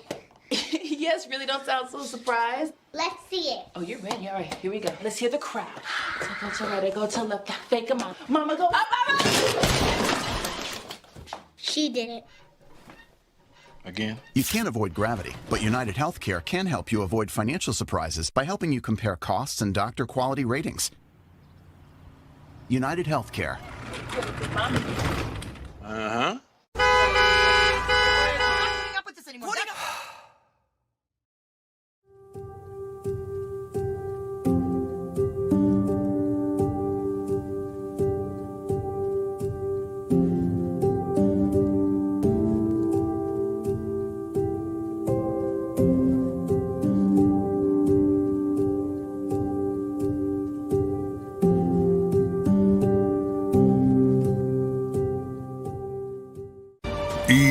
EAGLES, Eagles.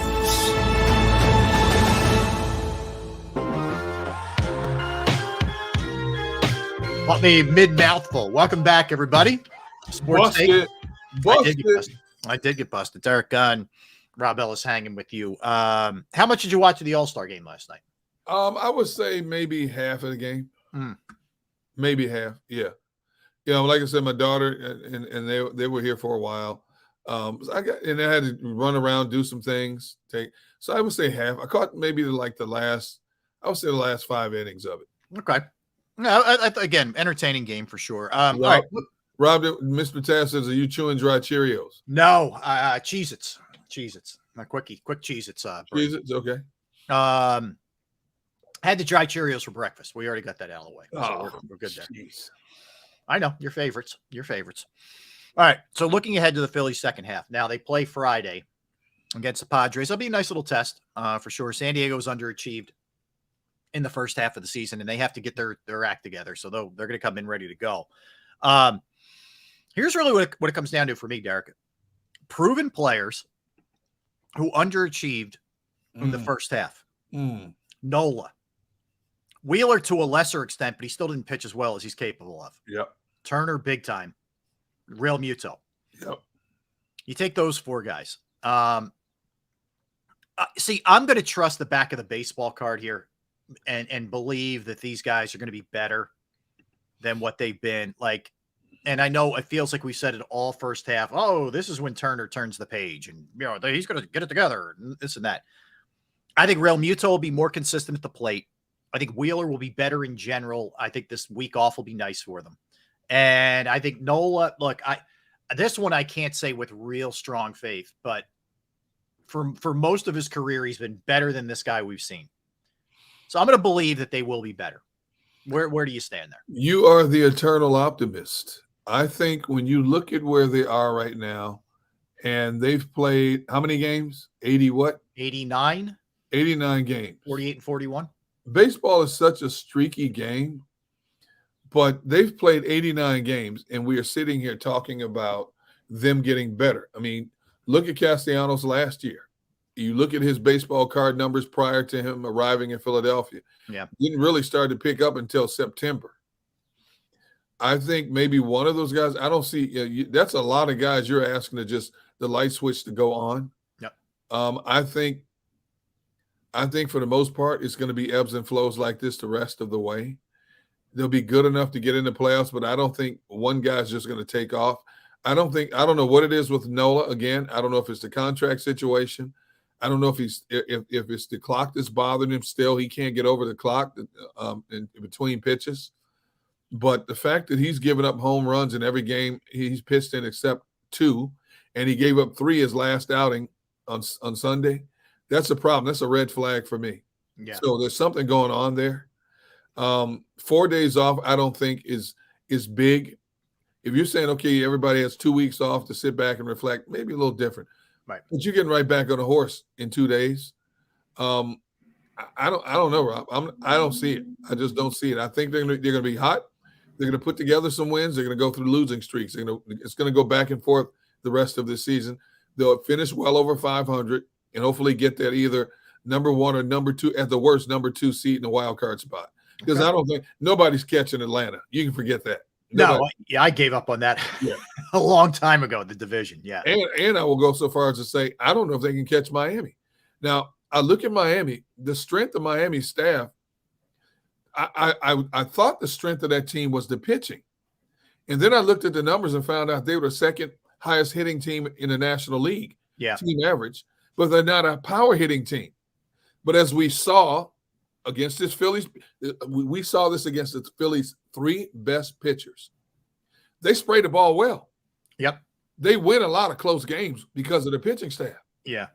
And that's their MO, And so I don't know if they're going to catch Miami, to be honest with you. Yeah, I think Miami's doable, but I hear you. I mean, I think, when you have a guy like a Rise who's hitting like 380 something, 390 something, who's always on base. You saw it last night. He had a couple hits in the All-Star game. That guy is just unbelievable.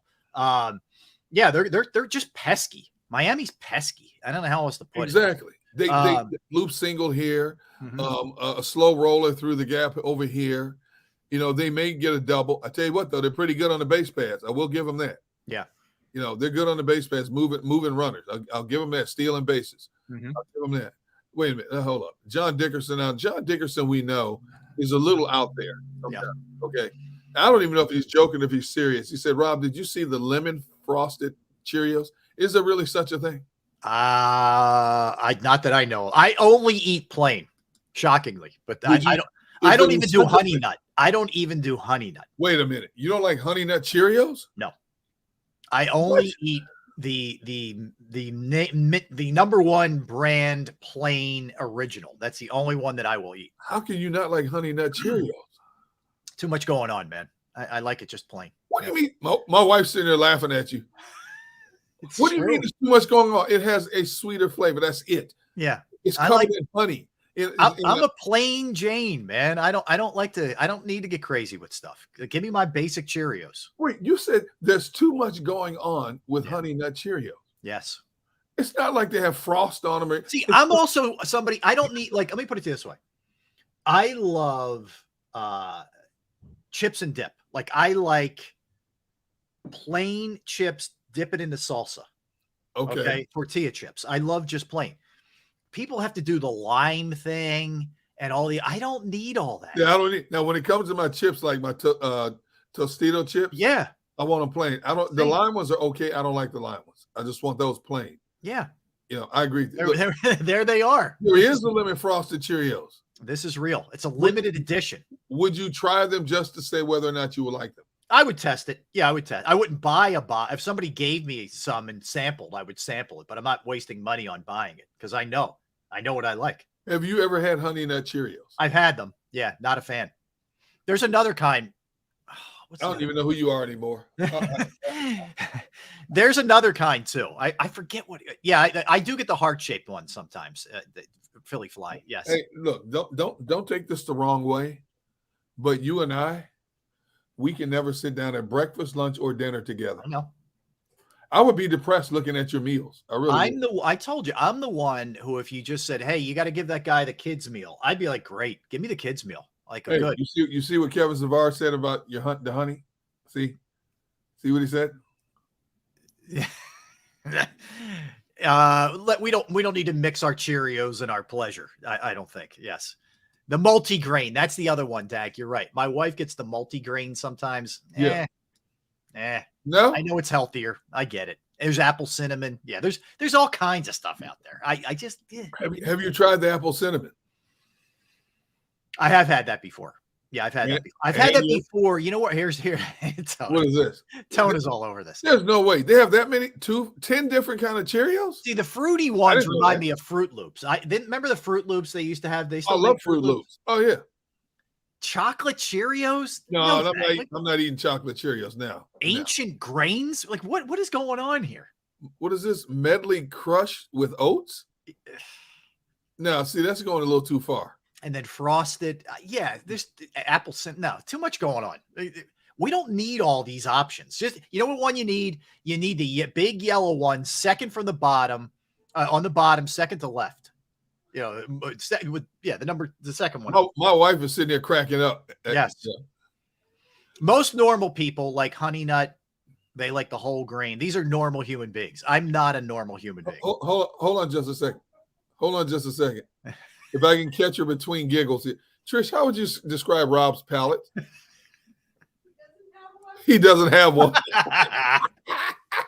That is correct, Trish. Yes, I am palateless. Yes. Oh my God. I told you I'm weird, man. You don't eat cheese on burgers. I don't. Or on my cheesesteaks. I just get steaks. Wait a minute. You don't eat cheese on cheesesteaks? I like ketchup, roll, and meat. Same with my burgers. If like most people like ham and cheese, yeah, I like ham and mustard on the roll, and that's it. No cheese? No. Jeez. It's true, man. I'm a sick cat. I am a sick puppy. See, yes. Look, Tone said no cheese, ? No fried onions. What about fried onions? No, here's the thing. I will eat a cheesesteak with cheese or fried onions. I would eat it. It'd be okay. He says I'm a demon. Tone says, Rob, you are a demon. Yeah. Dag says I'm an alien. I would eat it, but I wouldn't eat it. I wouldn't be thrilled. Just give me the plain. Yeah, I said, this is true. Thomas is right. You're worse than my 2-year-old when it comes to eating food. It's true. I do like pizza, Dag. See, this is where I'm weird. Yeah, what pizza? Let me guess. Pizza with no cheese or sauce on it? No. I like it. I like just a plain pie. Give me a plain pie. Like that's all. You don't like pepperoni? I'll eat it with pepperoni, but I don't prefer it with pepperoni. Sausage? No. Mushrooms? No. I'm anti-mushroom. I can't stand mushrooms. Pepper? No. I like it plain. I will maybe do pepperoni. I don't like scrapple, Steve. No, you don't like scrapple? No. I don't like scrapple. My parents used to have it all the time on Sunday morning, and the smell of it to this day just skeeves me. So I don't have that. What else is weird? Everything's weird. Pizza with a Cheerio crust? You know what? It's weird. I like grilled cheese. I do like cheese. I'm not anti-cheese. I just don't really like it combined with my meat. How can you not eat it on a burger, man? Just a burger on a bun is dry. It's nothing. I know. I made burgers. Was it last night? 2 nights ago, I made burgers, right? And what? I make a cheeseburger for my son, for my daughter. My wife doesn't eat any of it. She eats healthy stuff. But your wife doesn't eat cheeseburgers? But she does, but she mostly eats just healthy. Like she'll do grilled chicken, she'll do salads. She's okay. But if she eats, I make her. I make them all a cheeseburger except me. There's 4 burgers in the pan or on the grill, that have cheese on them, and I just have, I'm a minimalist. Thank you, Chuck. That's what I am. I'm a minimalist. That's a good way to put it. Weirdo, minimalist, eclectic. I would say weirdo. No, I would say weirdo too. But I do cheese for everybody but me. Like if I'm making, I'll make steaks on I have a little griddle. I'll make cheese steaks on the little griddle. I make it with cheese for everybody but me. Yeah. What? Yes. Yes. It's not a cheap thing, John. It's not. I'm not trying to be frugal because I make cheese for others. Let me guess. My wife wants to know. Let me guess. Your burger has to be well done. Yes. Yes. No pink in it at all? No. Well done. Yeah. Yeah. I like it well done. How do you like your steaks? Well, yeah, I like everything well. I know it drives normal people crazy. I know. You won't eat a medium well steak or medium steak? No. Well. Just well. Why not just eat shoe leather? Yes. Listen, you have to know the fine line between when it becomes shoe leather and it's just well done. There's a fine line that you can cross and then it's too well done. I know when to get out. I know when to get it off and eat it. Okay, wait. See, forget about what we were supposed to be talking about. This is fascinating. I got to ask you some of these questions that we're seeing here. All right. Whiz or no whiz? None. I don't do it. I eat it plain. Big Sills says, let me go back to Big Sills' question here. Rob, if popcorn is on the bar and everyone eats out of it, will you? Everybody's eating out of the bowl of popcorn. Will you?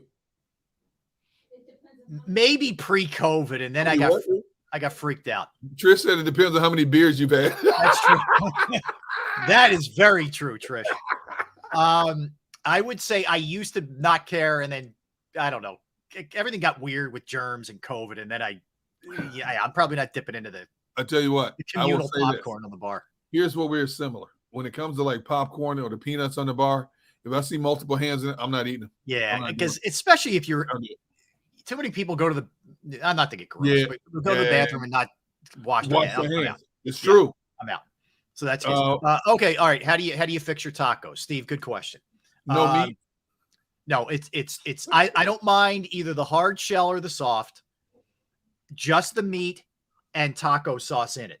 That's it? No, my kids like the grated cheese and all that and the lettuce. They're normal, but I eat it just the meat and the sauce. All right. JM wants to know mayo on sandwiches ? No, the only thing I put mayo on is tuna fish if I eat tuna fish. Hold up. You don't like a little mayo like on a ham and cheese sandwich or no mustard? Mustard? Yeah, I put mustard on it. Jeez. Where did we go wrong, man? I know, man. We're too far gone now to pull it back in. You know what I mean? Thomas Burke says, Rob, how do you feel about condiments in general? I like condiments. I'm a fan of mustard, of ketchup. I don't like relish. No? No. Not even on a hot dog? No, I like mustard on a hot dog. When I was a kid, ketchup. I don't eat sushi, Dan. Oh, my goodness. I do not eat sushi. Wait, you don't like sushi? No, I'm not a fish fan. I'll have tuna fish and I like blackened grouper in the Tampa Clearwater area. Okay. Okay. So you've never had halibut, flounder? I've tried it. I'll have like calamari. Does that count as fish? I don't know. I guess it's squid. Well, it's crustacean. I mean, like I don't do. Tone says catfish. No, I don't do any of that stuff. You've never had fried catfish? I've had it. I don't like it. Yeah. Yeah, I know. I listen. Let me guess. Oh, my wife has a good question for you. Yellow mustard or brown? Yellow on my ham sandwich, brown on my soft pretzels. You can't make this stuff up. Like it's real. Eggs. I used to like eggs when I was a kid. I like scrambled eggs, and then I think I ate too much of it, and then I kind of lost the taste for scrambled eggs. Okay, but I used to eat scrambled eggs. Will you eat eggs over medium? No. No runny yolk? Oh, no runny yolk. Runny yolk skeeves me. No. It skeeves you? Yes. Yeah. I love eggs over medium. I love eggs over medium. I can't get involved in that. No. Are you serious? Yes. Yeah. I like bacon. I like breakfast food. I like hash browns. I like sausage. I like bacon. I like pancakes. I like waffles. Like I'm pretty good breakfast wise. I'm pretty diversified there. Now, see, Jim G says, so when the burger starts looking like coal, Rob takes it off the grill. That's my kind of burger. Yeah. So you like a crunchy burger then? Yeah. You do it. You get it off just before it gets crunchy. Yeah. That's the move. French toast. No, Thomas. No French toast. No. Whoa. Back up. You don't like French toast? No. Dan asked a question. Where does your wife shop for your food? You eat like you're in a convalescent home. That's correct. So the answer is she doesn't shop. She gets what she and the kids want, and I have to fend for myself. Is the way it works. There's no. Yeah, you're not taking care of me. I got to figure it out on my own. So that's what I do. So Mr. Taz says, Rob, do you at least believe in salt and garlic powder on foods? Yes, I do. I like stuff seasoned. I do. I'm not that bad, with stuff, but I'm bad. Are you one? Will you try different seasonings on like your burger or something like that? I like to put the seasoning on and then cook it. Like on the grill, I'll season it and then cook it on the grill. Yeah, I like that. I'm down with that. Yeah, that works. Dank Burrito says we need a spouse version of sports take. No, we don't. No. All right, so Philly Fly asks a good question. This is off the beaten path. But go ahead. What's that, Trish? He needs his own show. Who? My wife said you need your own show. I think so. I think we could do this, Trish. I think we could do this. Philly Fly asks a question. What do I think of all the Delco baseball players getting drafted? He knows Tommy Kane. Philly Fly, my son, Tommy Kane, was drafted in the 19th round by the San Francisco Giants. He's a left-handed pitcher out of Maryland. My son played in-house, grade school, all the way up till he aged out of Little League with Tommy. He was called Thomas then. We called him Thomas. Left-handed flamethrower, very good player. I'm wishing him all the best. I know the family well. I know Kevin McGonigal's. I followed him. He was drafted in the 37th pick overall by the Detroit Tigers. He went to my high school, great kid. And kid Ethan Pecco out of Ridley was taken in the 6th round out of Towson State. I wish him all the best. I don't know him personally, but yeah, pretty good for Delco. 3 kids taken in the first 19 rounds. So kudos to all of them. Nice. Yeah. Hey, Kevin Savard's got a great idea. The Bland channel with Rob Ellis. I think we have some ideas here for JAKIB. Yeah, my own food show. We could go through my weird idiosyncrasies. Yes, and there's a lot of them. And Tone's right. D. Gunnix confirmed we can't take Rob anywhere. That's correct. I would just embarrass you guys if we went anywhere. Yeah. I sat down with you at Ocean Casino and watched you eat when your daughter was there, and I'm like, I never knew this. I really never knew this guy. But look at it this way. I'm a cheap date. I'm not ordering surf and turf. I'm easy. I am so easy. Give me pasta. Give me a burger, and we're good. And I'm not costing you a lot of money. Not that you pay. I'd pay, but still. First of all, if I'm buying a meal and you said you're getting a well-done steak, you're paying for your own steak. If I said, Rob, let's go out to eat, treats on me, and you sit across from me and eat a well-done steak, you're buying your own steak. First, I got you. So you've never tasted lobster? I've tasted it. Yeah, I've tasted shrimp, and I've tasted all these things. Yeah, it's just not my cup of tea. You don't like shrimp either. Grilled shrimp, no kind of shrimp. No snow crab. Nah, none of that. Whoa, no king crab legs. I guess it'd fit in well in prison. You know what I mean? Bread and water. I think I'd be good to go.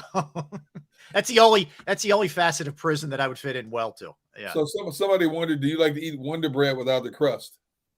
No, I'm not a cut the crust off guy. I'm not that crazy. I like peanut butter without jelly though. Just peanut butter, and only Peter Pan.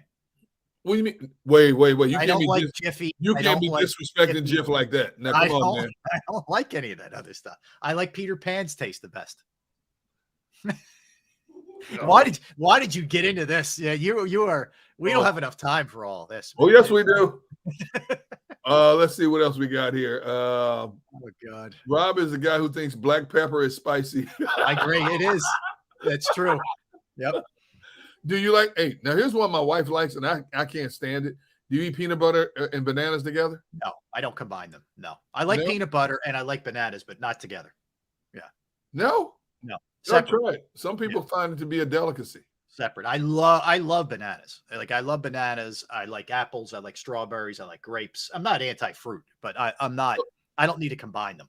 So you're telling me that you don't enjoy a good like king crab claw? with dipped in hot butter. Yeah, like we'll go down to Maryland and Maggie and the kids will get the Maryland blue crabs. Blue crabs, and they'll just go nuts. And it's great. Good for them. Yeah, I can't do that. See, the blue crabs, they're okay, but it's too much work for too small a piece of meat.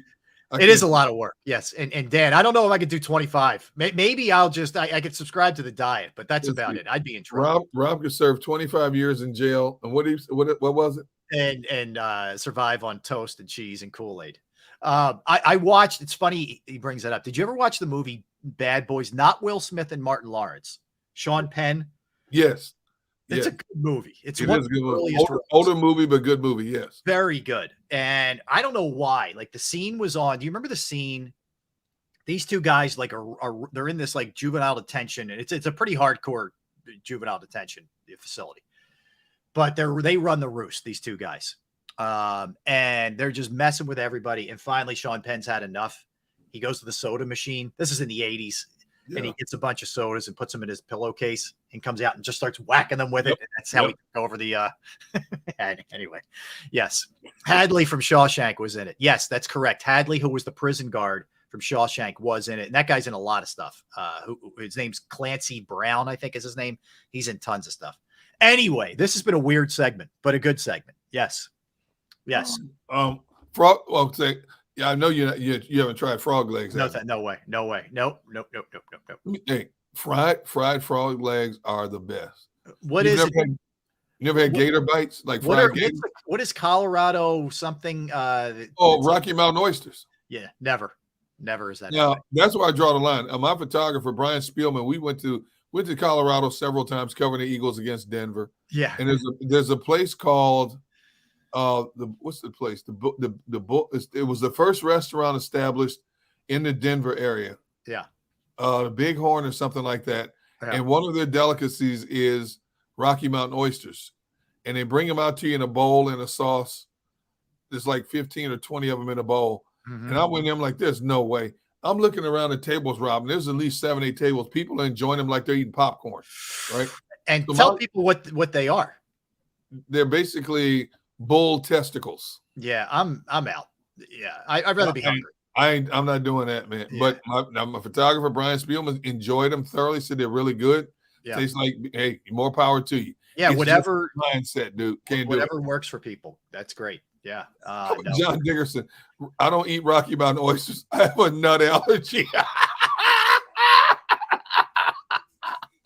Oh God. Okay. Good stuff. Oh my goodness. Good stuff. All right. Oh, all right. Good segment, people. We appreciate it. Strange, but good. Oh man. All right. The question when we come back. Greatest musical artist of the 21st century. That's 2000 to today. I got one for you. I got a good one. We'll do it when we come back. My wife brought up a good one. I'm not a big fan, but everybody on the planet is a fan of the person my wife mentioned. But I'm not a big fan. All right. But I got one for you. Okay. All right. I'll give you mine. You want to give us yours? Jump in, everybody. All right. He's Derek. I'm Rob. Big Seal. Rob would throw up at the smell of chitlins. Yeah, you probably would. You would. Because I tell you what, when they're cooking, it smells like you're in a sewer, a septic tank. Yeah. Yes. I grew up on them.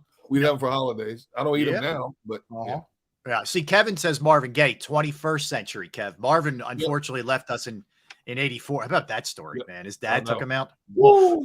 That's rough. That was rough. But Marvin was spectacular. All right, let's get one in. We'll come back. He's Derek Gunn. I'm Rob Ellis. We are Sports Take, JAKIB Sports YouTube Network. Let's talk about Pro Action Restoration. Pro Action Restoration. If you have a home, you have a business, you have a property that you own, and you go through the pain and inconvenience of water, fire, smoke, mold damage, you're not really sure what to do, who to turn to. Well, Pro Action Restoration are the people that you turn to. They are on call 24 hours, 7 days a week to assist you. I've gone through it. I had the same problem at my parents' house years ago. I reached out to them on a Saturday. They got right out, fixed everything. Price was right. Crew was great. They are licensed, bonded, fully insured. They've been serving the tri-state area for more than 2 decades. Pro Action Restoration will work in conjunction with your insurance company. Again, could be water, fire, smoke damage, mold remediation. You name it, they can handle it. Give them a call, 610-623-3760, 623-3760, or online at proactionrestoration.com. That's proactionrestoration.com. Do you stream on a Roku, Fire Stick, Google TV, or Apple TV? Now you can watch 6ABC 24/7 with the 6ABC Philadelphia streaming app. For the big story on Action News, Search 6ABC Philadelphia and start streaming today. Go to get your game on. Go for the beers. Go for the cheers. Go for the hit and the hits. Go for the stakes and the stakes. Go to get your parlay on. Go to get your party on. Go for the scene. Go for the screens. Go for the gallery. Go for the win. Go to Ocean. Visit theoceanac.com to plan your visit. The greatest fans on earth. It's a bold statement, but would you expect anything less from Philadelphia? 58 years of heartache creates a toughness, a grit, a resolve not found in most. Sure, our prayers were answered, but now that we've had a taste, we're looking for more. Pondley Hockey, official partner of the Philadelphia Eagles.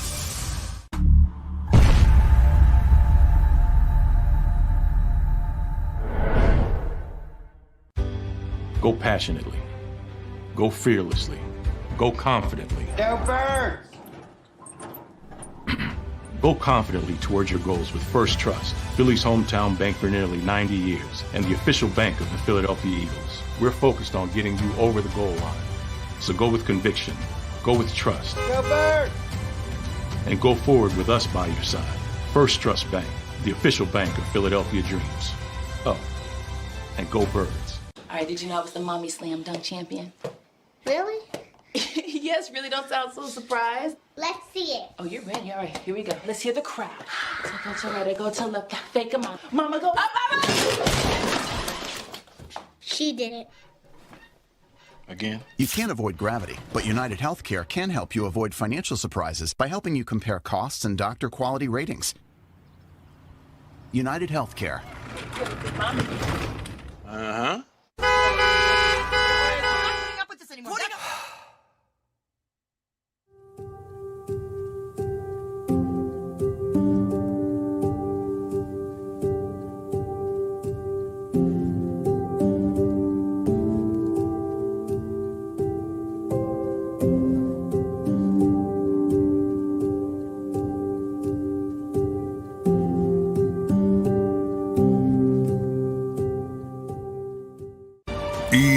EAGLES, Eagles.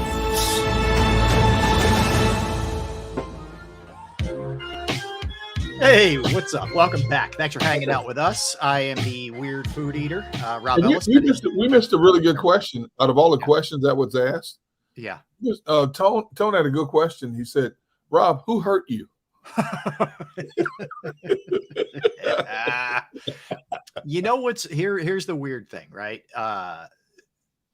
My parents would eat anything. Like it wasn't like that. It wasn't a learned eating behavior in the house. Right, You know what I mean? right. It was, they were like you, like, hey, whatever, let's go. Like, I'll try. Yeah, I'll at least try it. You know? Same. They were exact. It drove them nuts when I was a kid, But, so didn't you grow up in a house like in my house? Hey, you, whatever we put on the table is what you're you going to eat. Yeah. So they were like, yes, to answer your question. Yes. I wasn't like catered to like, oh, all right, well then we're going to make it. No, it was like, this is what it is. And you're either going to be hungry or you're going to eat this, so there was some, I would force myself to eat stuff when I was younger, just to eat, just to not be starved. But yeah, absolutely. JM said fear factor for Rob is a Chinese buffet. True. Very Have true. you ever tried Chinese buffet? I've tried Chinese food. Yes. No, I didn't ask you that. I said, have you ever tried Chinese buffet? No. No? Why? Yeah. Nah.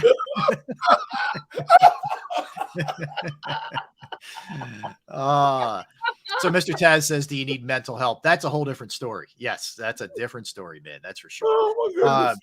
All right. So we posed the question before the timeout about the greatest musical artist.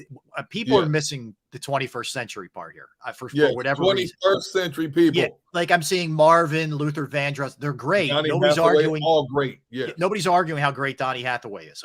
I'm right there with you. But like we're talking about 2000 to present. That's not those guys. Okay. So it's basically that I bring it up because Beyonce's playing the Link tonight. I think tonight and tomorrow, I believe. Is it 2 nights? I bet you it's sold out. Oh, I don't doubt that for a second. But and it's gonna be crazy. I'm sure it'll be wild down there. But so she's playing here tonight in Philadelphia. And really she came on the scene with Destiny's Child right around that time. Okay. Oh, yeah. So that's why I picked it up there. All right. So Derek, why don't you start? I see. Let me pull a couple up before. So Eminem's getting a lot of love from JM and Mr. Taz. Hard to argue either one of those two. Ray says it's Beyonce for sure. All right, Derek. So why don't you jump in and then we'll get to everybody else what they have to say. So my wife heard your question and she immediately said, Taylor Swift. Yep. And I would say I would agree with her because everywhere Taylor Swift goes, they sell out. You have people scaling the walls to try to get in. And she was just recently at the Link. Yep. And that place was packed. 3 nights, Derek. And I was part of one of those drop-offs. I've never seen anything like it. Tell the truth. You were there and you bought a T-shirt, did you? Tell the truth. I didn't. I was on drop-off duty, which in and of itself was a thing. See, I'm not a big Taylor Swift fan. Okay. I would say Slasher, Taylor Swift is the greatest musical artist of the 21st century. Just look at her album sales and streaming. I can't disagree with that, Yep. But it's kind of like flavor of the month. This is what it's just what you. Yeah. It's your taste. I would have to say Bruno Mars. I love Bruno Mars. Bruno Mars, energetic, puts on a great show. I think Bruno Mars comes as close to Michael Jackson in terms of showmanship, and he has a great voice. He's got some Prince in him too. Yes. Yeah. He has such a high octave range. That dude makes you tired just watching him, man. If I have one Bruno Mars complaint, I wish he would just do more. Like I don't feel like there's a lot of. I know he did Silk Sonic and that kind of stuff, but I want to see him crank some more stuff out. I agree. We don't get a ton from him. I think he's an incredible showman and an incredible voice.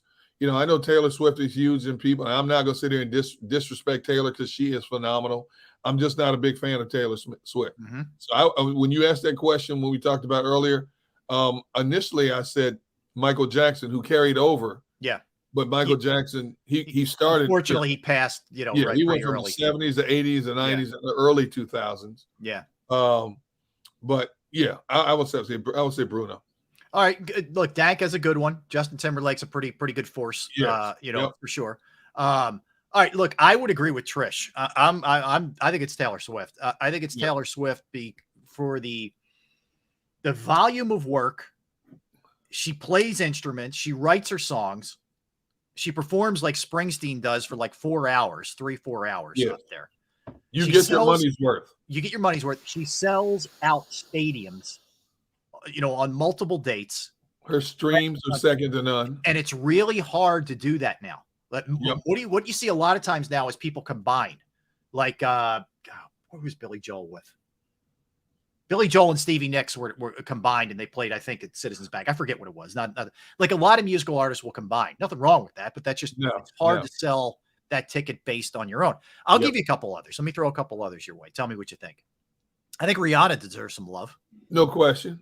And she's a machine. Incredible voice. Yep.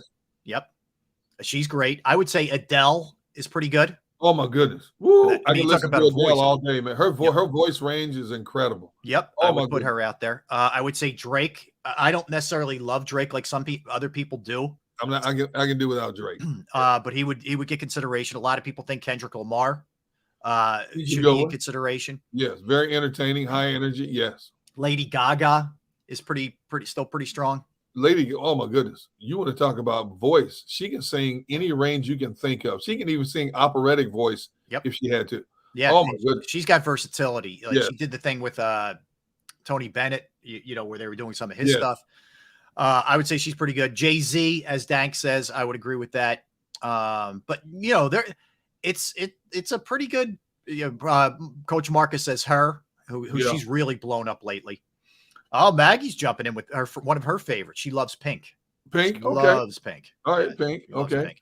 Kanye, And Dank Kanye. I can do without Kanye. yeah, I don't like him as a guy, so it Yeah. makes it really hard for me to look at him objectively. I'm being honest with you. He's just so far out there, man. I don't know. Everybody you mentioned is a phenomenal talent. I would not go see any of them in person. Not one. Nope. Would you see Bruno in person? Nope. Wow. Nope. Not doing it. Okay. Dude, I'm not fighting crowds, dude. I'm not doing that. No. All right, let me ask you this. All right, so you don't have to fight crowds. You'd have to pay $20 on demand to watch their concert. Would you do that? And if so, who would you choose? Oh yeah, I watch on concert. Like I said, I watch Bruno. Bruno. But I'm saying, who's the one that you would pony up for if you're? Yeah, hey, I'm going to sit down on the couch. You know, I'm going to spend $20 and I'm going to soak this in for the next 2 hours. Who would it be? Bruno, Adele. Okay. Maybe. Let's see. See, the thing with Eminem is one of the greatest rap lyricists that ever lived. No doubt. But you know, he's too much profanity in there for me. Okay. See, that's fair. The same thing with yeah, Eminem's prolific in terms of his writing. You know, I think Tupac was like that. Tupac was ahead of his time. If you listen to a lot of Tupac stuff, yeah, and a lot of his stuff, they talk about how he foresaw the future in terms of a lot of the stuff he talked about politically. Yep. And how some of that stuff has happened since his departure from this world. Yep. Tupac was an incredible lyrics writer, as is Eminem. Yeah. But because of the profanity, you can't listen to so much of it. You know, I got you. I love the beats. I love, you know, the fact when you look at where they came from nothing to make themselves into what they were. I agree. Incredible. The journey's incredible. You talk about the consummate rags to riches stories. Those two are at the head of the list when it comes to that. I would agree. Another one is like the Notorious B.I.G., Biggie Small. Yep. Biggie Small grew up dirt poor. They didn't know if they were going to have food to eat, they could pay the monthly rent. And it's a shame when you look at Tupac and Biggie Smalls that their lives ended as early as they did, but were incredible talents. And they came along at the right time. Unfortunately, they're not here to enjoy the fruits of the fruits of their labor. Yeah. You know.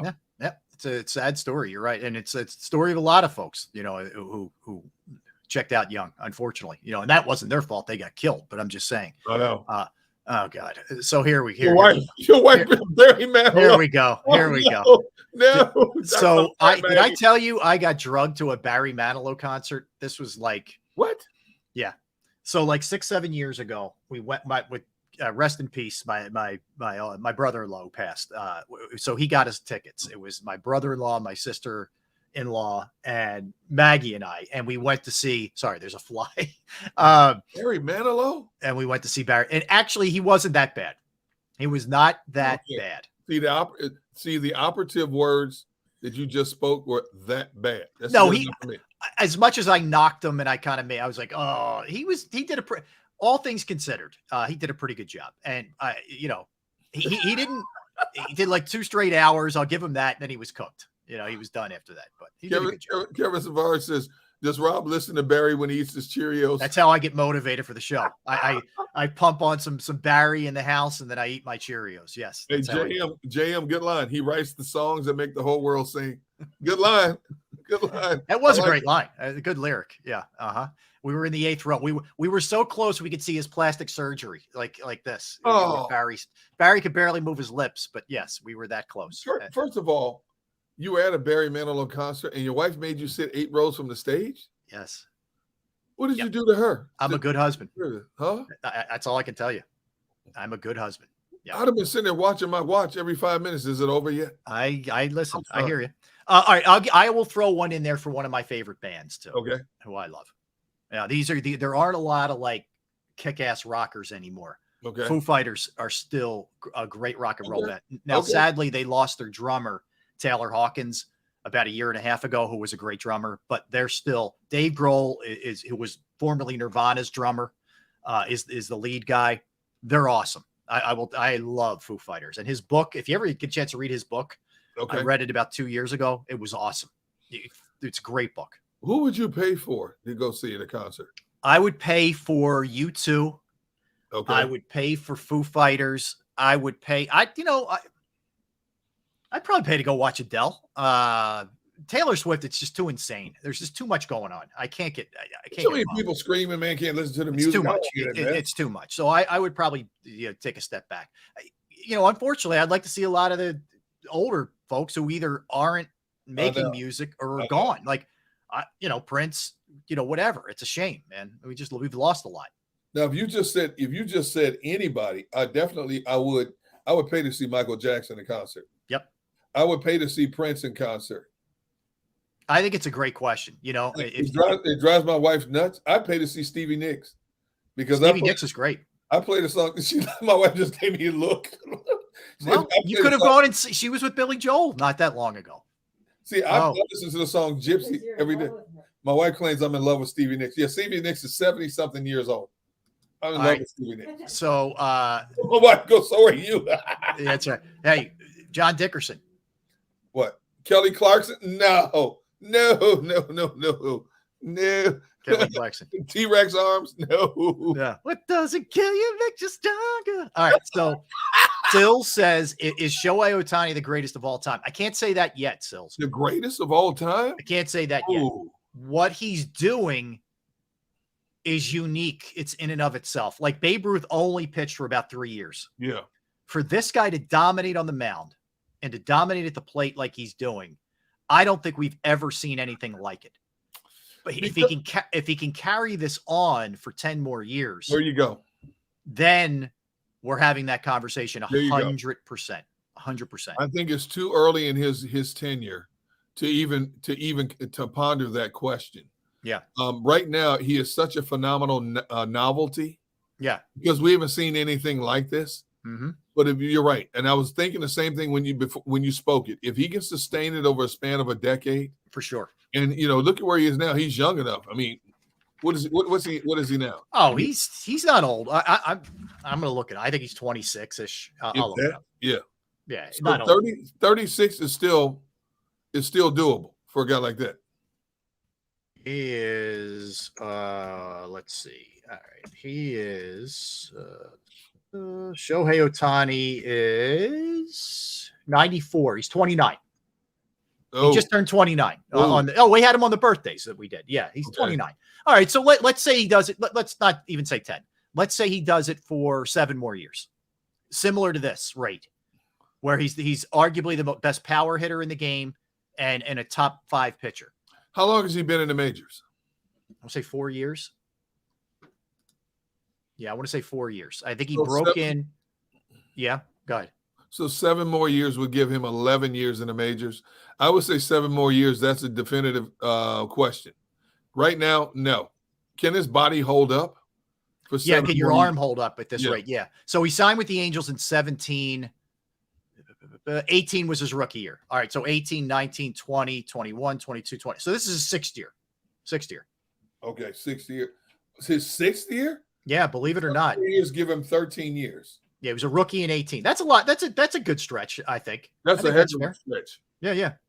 I think that's fair. Yeah, I think that's a fair topic. 7 years from now, I don't think we can have that conversation right now about him. Yeah. Sills, he will, in my opinion, get 10 years, $600 million. I believe he will get that. If there is a player that comes close to getting that kind of money, it is him. Yep. That young man is about to be paid. Yep. Like he never imagined. So I think it comes down to, I think the Angels are going to do everything they can to keep him, but I think the Dodgers go hard. There's an appeal there where he can stay. He doesn't have to move or any of that, right? If he likes the West Coast. I think the Mets go hard, and I think the Yankees are in the conversation. Maybe Boston. I don't know about Boston. But the thing is, it's a very small pond. There's a very small pond of teams that can even think about fishing for him, See, I'm looking at his stats. So this is his 5th year. Yeah, it was 18, 19, right? 20, 21, 22. He missed. He also had Tommy John. He's already had Tommy John once. Oh, he has. And he's pitching like this after Tommy John? Yeah. Wow. See, I'm looking at his overall numbers. It's the first couple of years in the majors, he didn't do much. You know, his first year, he only played 10 games. Second year, well, that's his pitching. He pitched 10 his first year, pitched 2 his second year. Yeah. Hitting wise, let's see. His ABs. I mean, it's more his this year he's hitting for average. His average hasn't always been super high, but it's the power numbers have been there. See, the only year he had super power numbers, Derek, is when he came back from the Tommy John. Okay. It was kind of like Harper. Like you're just not all the way there yet with the arm. The most home runs he's hit in the season is before this year was 15. No. Wait a minute. I'm looking here. Wait. No, that's not right. Oh, opponent bat. I'm sorry. Yeah, you're looking at what he's given up. Okay, my bad. Yeah, yeah. All right. Let me see him. Okay, batting. Let me go to his batting. Okay, so I messed up there. That's okay. So, wow, he had 46 home runs in 21. Yeah. He had 34 last year. Mm-hmm. He already has 32 home runs this year. Right. Halfway through the season. Right. So his numbers are his numbers this year are insanity. It's craziness what he's doing. Dude, his first year in the majors, he had 22 home runs. Yeah, and that was getting used to American baseball and coming over from Japan. Yeah, I mean, look, I think the Angels thing, here's the problem the Angels have, right? So Trout's hurt again. Yep. He's out with the hammock bone. He had surgery. He may not be back until September. They were already starting to fade, right? They as a team, I'm saying.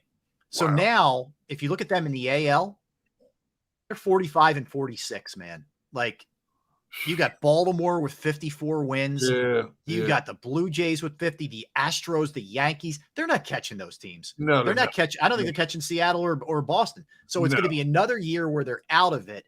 If you're Artie Moreno, do you the owner of the Angels, do you then say we got to move him at the trade deadline if we're convinced he's not coming back? It's a tough call. It's a tough call because then you're saying to your fans, why should you show up? Like for what purpose should you even? Because Trout's out and now Ohtani's gone. You're going to see that's going to look like a ghost town in that place. People, not only that, but people are going to start pitching around him with Trout out of the lineup. They're going to start pitching around him now, which will hurt his numbers. Yep. Like I said a couple of weeks ago, I could see him wearing a Dodgers, Yankees, or Red Sox uniform after the season. 3 teams I don't want to see him go to. Don't discount the Mets. That dude's willing to spend anything. Yeah, but the Mets spent $500 million this year. I know. I'm just saying he's a maniac. Like Cohen doesn't care. Can you imagine him in New York? No. Either the Yankees or the Mets. The marketing just for him alone? I know. In that city? It would be like nothing we've ever seen.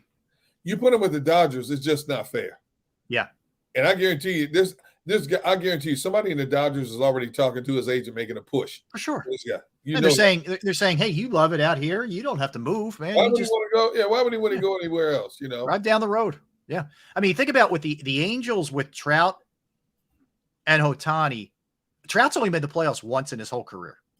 They have just so wasted these two guys. It's crazy. Now, here's something that's interesting. If you go back to last night's All-Star game, when he stepped to the plate, did you hear the people screaming, come to Seattle? Yes. Yes. Now, we'll say this. Seattle has a huge Asian population. Yep. It's huge. And Ichiro could be a pretty good recruiter. Yes. If anybody can recruit, Ichiro would be a great recruiter for him. Yep. But will Seattle shell out the money? That's the big question.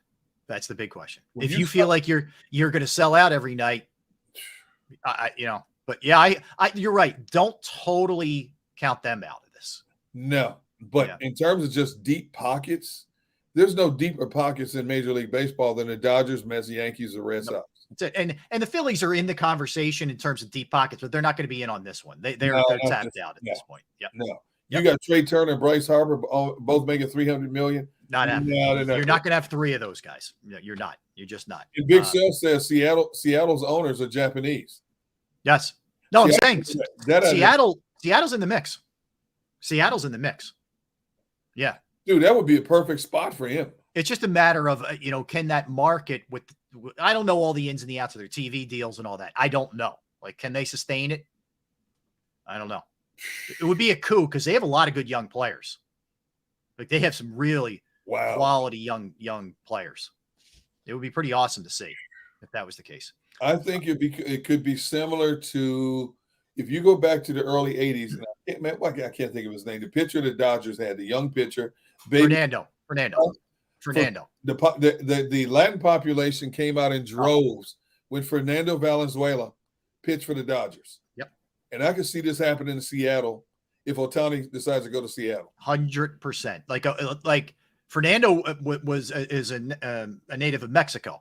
Yes. And there's a lot of, Mexican, Hispanic, that kind of thing. Up and down California. And that was their guy, man. And it was really cool. And he had a perfect personality way about him. Fernando was awesome. He was like a big kid, a young baby-faced, chubby kid who was just happy to play baseball, who became the Piper of the major leagues. When he stepped on the mound, it was a nationally televised game. Yep. Stadium was full. You saw the Mexican flags draped everywhere. Yep.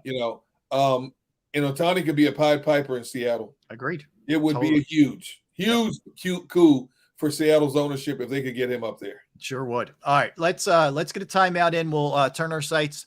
Been an interesting show today. This show went off real quick.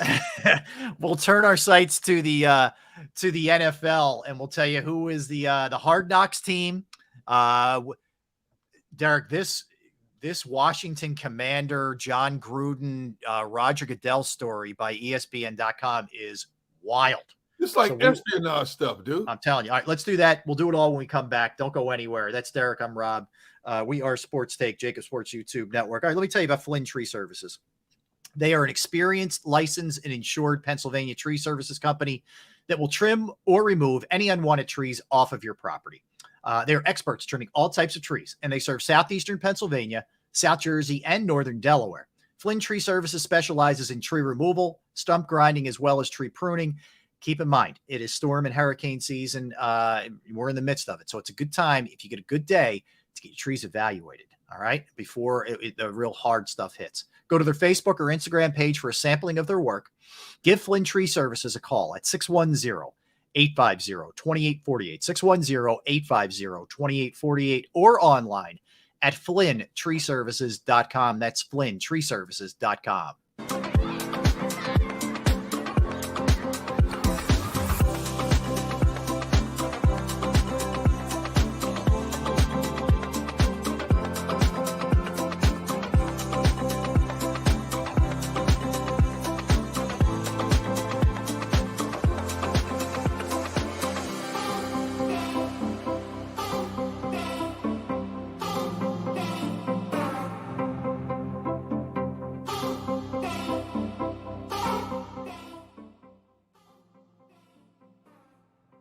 Heading down the shore, have a ball once more. Here, imaginations run wild and time stands still. Because here, you can find the best of the Jersey Shore, all on one 5-mile island. So leave the old you behind and get lost in the woods. Wild, wild, wild wood days.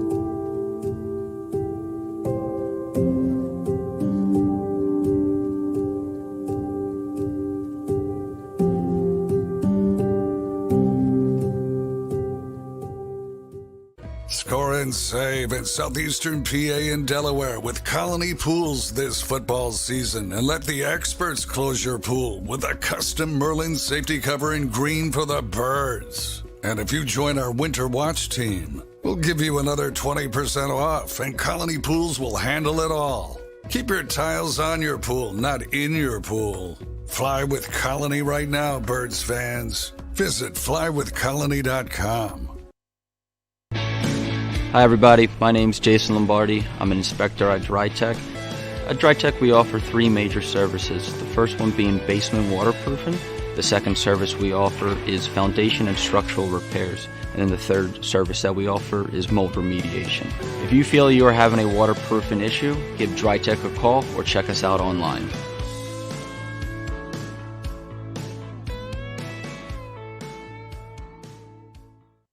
EAGLES, Eagles.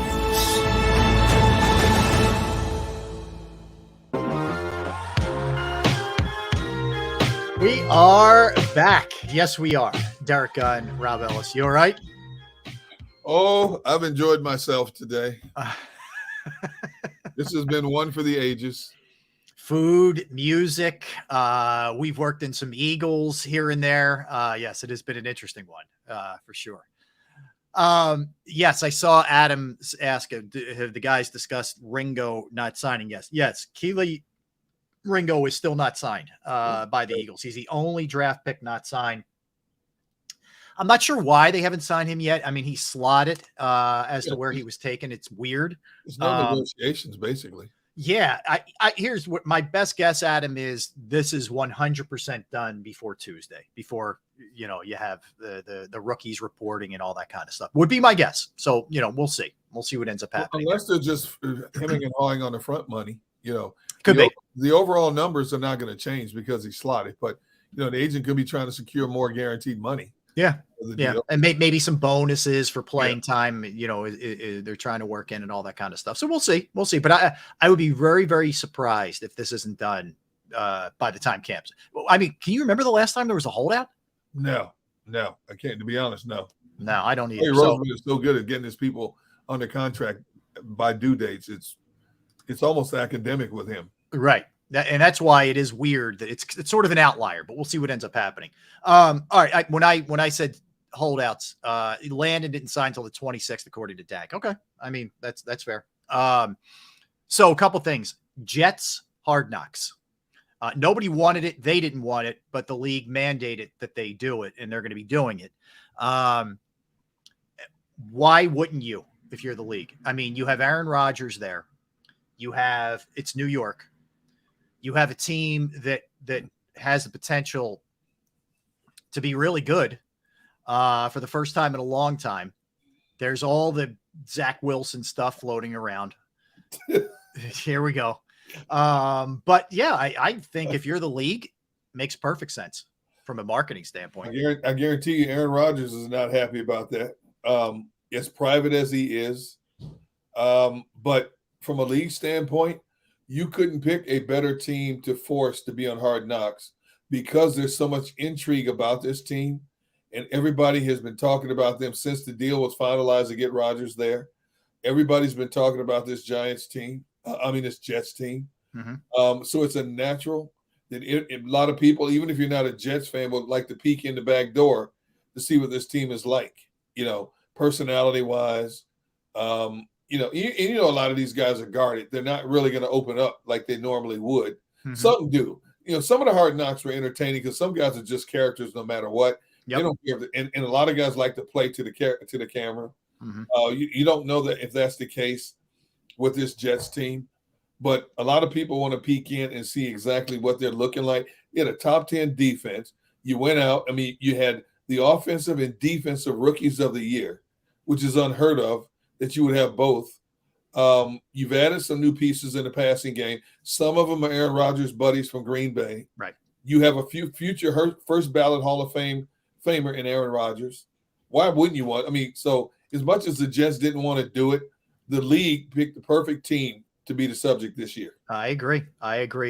Two former Eagle great players have been nominated by the Hall of Fame Senior Committee as a semifinalist for the 2024 class of the Hall of Fame.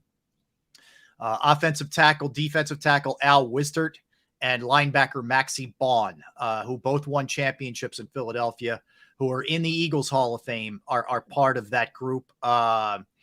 Wistert played from 43 to 51, so he was on the 48 and 49 championship team. He was a member of the All-Decades team in 1940s. He was a two-way player. So, you talk about a great player. It was nicknamed the Big Ox.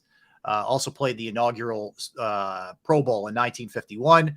Wistert was was a 5th rounder out of Michigan in 43, played his whole career here. He's in the College Football Hall of Fame. Yep. His number 70 was retired by the Eagles. He passed away in 2016. Anyway, so there you go. Bond began his career in Philly in 60 as the number 20 overall pick out of Georgia Tech, and helped the Eagles win the championship that rookie year. He played through 65 with the Eagles, finished his career with the Rams and Washington, 9-time Pro Bowler, was an all-pro selection in 64. 84 years old. He was inducted in the Eagles Hall of Fame at 15. So there you go. Okay. All right. So I'm just passing those along. All right. So let's dig into this one, Derek. This one, it's a long read. So I would say give yourself some time, sit down. It's Don Van Natta, who was an investigative reporter for ESPN. And he wrote a lengthy piece regarding John Gruden, the leaked emails that really did him in, Roger Goodell, and Daniel Snyder, and they all sort of tie into one another. And tell me if your takeaway is different than mine. But my overriding thought here on this was, it looks a lot like Daniel Snyder and Bruce Allen, who were the ones Gruden had sent emails to Bruce Allen about a number of different things when he was correct. This before he was with the Raiders the second time. He was just a broadcaster then, about personal stuff. Mm-hmm. And suddenly they were leaked. And the thought is that Daniel Snyder and Bruce Allen, who was his right-hand man, leaked these things, which ultimately did Gruden in. Roger Goodell was in favor of it because Gruden badmouthed Goodell too. Yep. And so the thought is that Goodell and Snyder were both in cahoots with this. As time went on, Snyder had always protected, again, allegedly, had always protected. Goodell has always protected Snyder. But as time went on, Snyder started some real strong arming stuff with Goodell, saying basically, I'll take you down, I'll take everybody down. And then eventually Goodell got to the point where we got to get him out too. So it's a lot of dirty pool going on here. And Gruden's argument is like, basically, I wasn't a coach at the time. I never got due process. I couldn't defend myself. Mark Davis was basically like, you're hitting me with this out of nowhere and you're forcing me to fire this guy. Anyway, I'm not defending Gruden and what he had to say. There were racial undertones. There was misogynist stuff. I'm not defending him. I'm just saying this is a lot. It feels like a lot of dirty pool here that was going on here with the league and Snyder. I still can't get over the fact that the feds looked at over 650,000 emails from that organization, and yet Gruden's were the only ones that were leaked out. Yep. Say what you want to say about John Gruden, but that in itself is sketchy. And I believe Goodell sat before a congressional hearing and denied any knowledge of anything. And now it's coming out he knew about this stuff and approved it. See, but yet Goodell just got an extension. Yeah. The owners just gave him a multi-million-dollar extension, and Gruden is sitting on the outside looking in. Now, Gruden obviously attacked Goodell. Wasn't a fan of his. He attacked DeMar Smith, head of the NFLPA. Some racial undertones there. But the fact that he's the only one made the scapegoat out of this whole thing, I want to know what some of these other emails. What about some of the other emails? Daniel Snyder had to have a whole bunch of emails in there somewhere. And you're going to tell me not one of these emails was offensive in some way to someone? Somebody, and suddenly that's put out there, and then Roger Goodell covers it all up like he always does. It's a joke. Well, that's his job. That's his job, is to cover it up. Right, but that was allowed to get out. Yes. Because he had an agenda against Gruden because Gruden badmouthed him in this. Yes, exactly. Yep. So if this story is true, and you don't write a story, first of all, you can tell the detail of it is insane. Well thought out. Yeah. Anonymous sources, all this stuff. You don't publish a story like that unless you are convinced beyond a shadow of a doubt that everything you gotten is true. So if this stuff is true, then that means this is far from over. This is because some of this could come back on the Goodell. Wait a minute, you lied under oath. You basically told us you knew nothing, and now we're finding out that you knew more than you let on. And you and Snyder both? Well, you got a pissed off Gruden who is looking for, vengeance. He's suing, yes. Yeah, and I guarantee you Gruden and his attorney are digging up every rock and stone that they can overturn here to go after Goodell and or Washington. When it's all said and done, Rob, Gruden may get more money out of this lawsuit than he was getting over the 10-year contract that the Raiders were paying, which was $10 million a year, by the way. Yes, with the Raiders. Yeah, $100 million. He may equal that in lawsuit settlements easily. So we'll see. The problem is it's likely he'll never coach again if that's ultimately what his goal is still. But then again, the NFL, they made it come to some settlement out of court, and maybe it allows him. I don't know what happens, but the fact that like Snyder had Goodell as an ally, it seems like, and then when the Fed started breathing down Snyder's neck for the workplace environment and all that other stuff, and Goodell had to suspend him, whatever they were calling it, they weren't even calling it a suspension, whatever. That's when Snyder then turned on Goodell, and that's what there was some presentation. It was like a PowerPoint, and he like flashed these pictures that were apparently, just like pictures that he could use against him, so to speak. Oh, yep. just so you know, that's there. He tried to strong arm Goodell. And then Goodell was like, now we got to get rid of this guy. Even like Jerry Jones had sort of like defended Snyder for a while. And then he was like, dude, like, what are we doing with this guy? So Snyder, look, more than anything else, Snyder is just such a creep. I mean, on such a high level. Well, I'm sure he's not the only one. He's just the most visible one. Yeah. I'm sure he's not the only one. We don't know a lot about most of the owners in the NFL. We don't. We see Irsay step to the forefront every now and then. We know Robert Kraft. Jerry Jones is as public as anybody in the league. But when you really think about it, most of the other owners hide behind the organization. They have their front men. They have the presidents. They have the GMs. They have the head coaches. They have the players. They don't have to come out and say anything. It's just it's an investment for them. So we don't know. There could be another Daniel Snyder in the midst of the owners. I'm sure there is. I'm sure there is stuff that's been covered up. Like I just and Bruce Allen's brother is the former governor of Virginia, according to Dan. Yeah, I hear you. He went to Congress. Like honestly, man, I see Ray thinks Snyder's an outlier. I don't think anybody is maybe going to the extremes that Snyder did, but. No. When you have that amount of email data and all that's gleaned out of it is what Gruden said, feels like there was an agenda to get Gruden for me. I couldn't agree more. Yeah. I'm with JM. He says, I can't wait until those 675,000 emails are collated in a searchable database. Yeah. I can't wait to see that because there are going to be a whole lot of people backpedaling if that happens. Oh, yes, I would say so. Kyler Murray says last year was necessary. Good will come out of it. How bad they were. Yeah, essentially how bad they were. Yeah. Really? That's what he says. Good will come out of it. Let's see. It happened he says, this is what he says. He's remained silent since his injury, but he opened up about some things in an interview with the team's in-house media staff. He said, quote, the energy, the aura, the vibes going into the season were all negative. There had been a lot of frustration. So he's a big reason why. I agree. He said, quote, it happened for a reason. The things we were doing weren't sustainable for success. It was necessary, and in turn, good will come out of it. Really? Well, you know what that sounds like? Not me. Yeah. That was Cliff Kingsbury. It was the guy who's gone. Well, if that's the case, there's going to be a whole lot of that again this year because you already had players talk about Kyler Murray needs to grow up, be more of a leader. You had the player that left to go to Denver, I believe it was, an offensive lineman. Yes. It came out and said Kyler Murray needs to grow up and learn how to be a leader, basically. Yeah. If that's the case, if one comes out and says it, many are thinking it. No doubt. That haven't said it. Yep. So if that is the case, people are looking at Kyler Murray cross-eyed to see what he is or is not this year, especially coming off that injury. Yeah, I would agree with you. All right, let me give you the rest of the coaches and the contributors who were semifinalists for the Hall of Fame. You ready?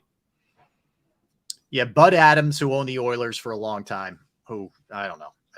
He wasn't exactly a beloved guy, but whatever. Rune Arledge, who was the ABC executive who helped put Monday Night Football on the map. Yep. Forgive me, I don't know all these guys. C.O. Brocato, I don't know who that is. Tom Oh, Coughlin. no.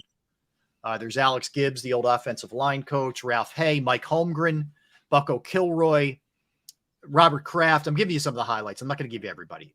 Rich McKay, John McKay, Virginia McCaskey, Art Modell.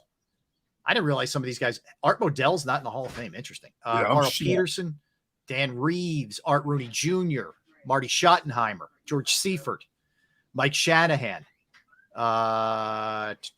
John Wooten. So there's some of the names of guys who are in. That's a pretty good list right there. How do you pick from that list? I know. My goodness, you're right. Just Roone Arledge set the tone for football as we know it today. Big time. In terms of viewership, you know. Yeah.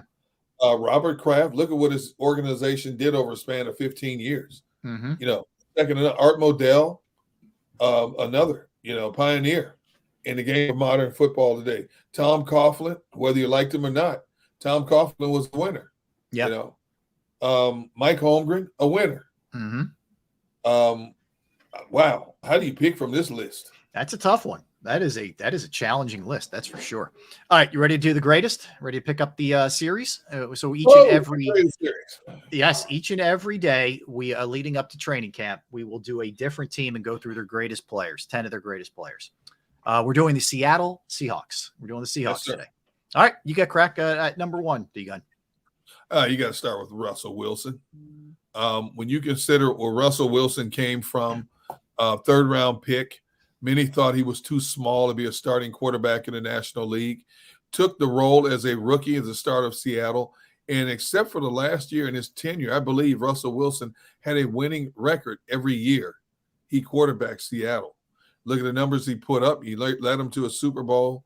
Led him to a Super Bowl win. I think he led him to 2 Super Bowls, 1 win, 1 loss, if I'm not mistaken. Russell Wilson, 1-1 lost one. They lost the Patriots game.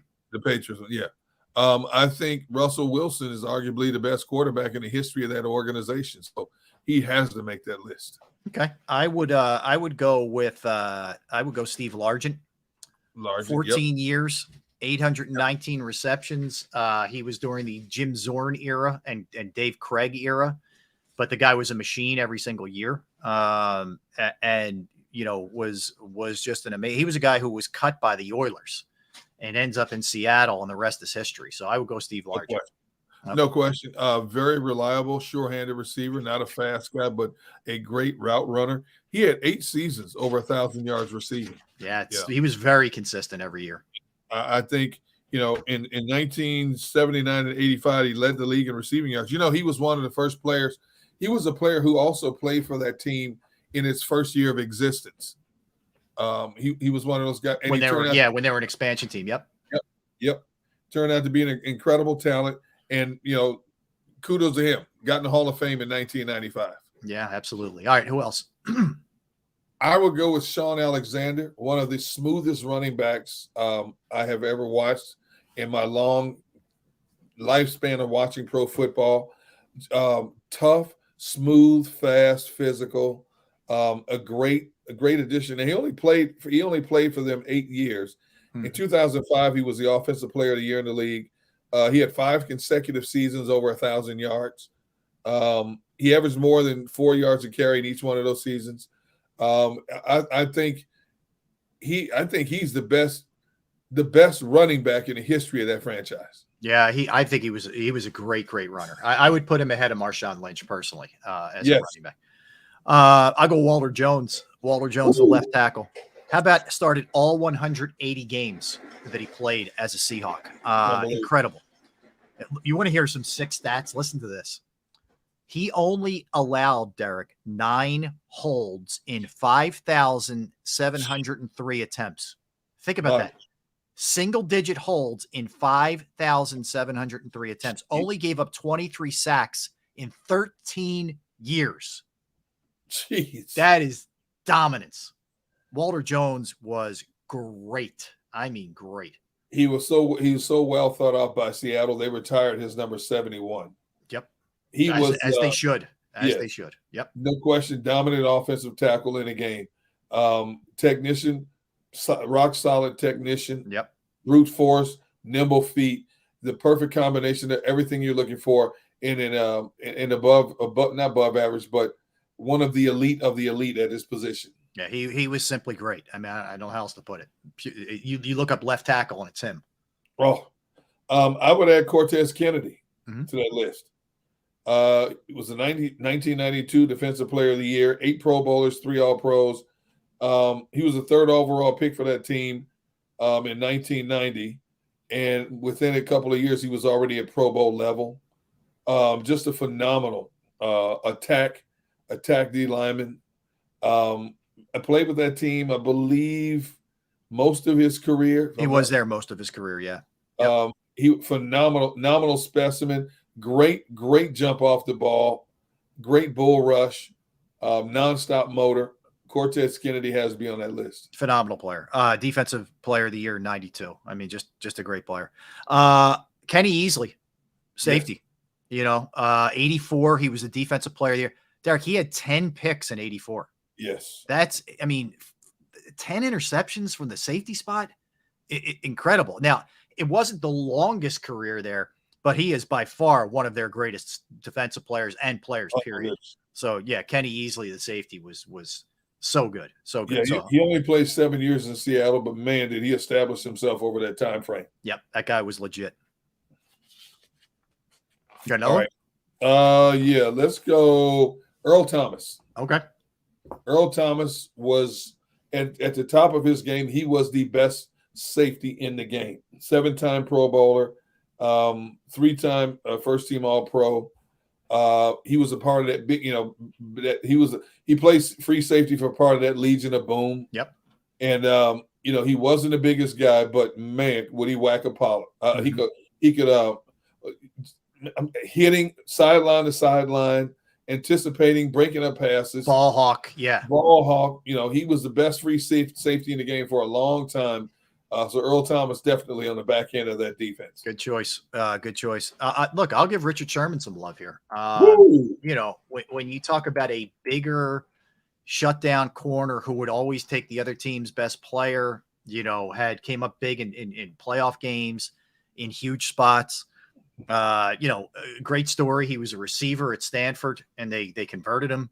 Somebody saw enough in him to be able to convert him when he got to the pro level and make him a corner, a standout corner, and play there a long time. He was there during those Earl Thomas years that you just referenced. So, I'll take and solid years at the end with San Francisco, but I'll take Richard Sherman absolutely on my top 10 list. I will go with Bobby Wagner, who's now back with Seattle. Bobby Wagner.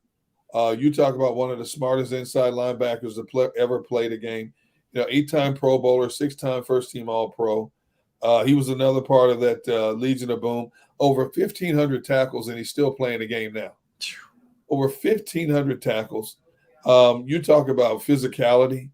He set the tone for physicality with that defense in their heyday. Mm-hmm. When it was him and Earl Thomas and Cam Chancellor and all these guys back there, Bobby Wagner was the heart and soul of that defense during that era and still plays at a high level right now. Had a good year with the Rams. Now he's going back to Seattle. They were smart enough to bring him back and mend whatever wounds there were between the two sides. Yes, I definitely had to put Bobby Wagner on this list. All right. I'll give a little love to Cam Chancellor too, who played with those guys as well, who was, again, part of the physicality that defense brought to the table. They should have won.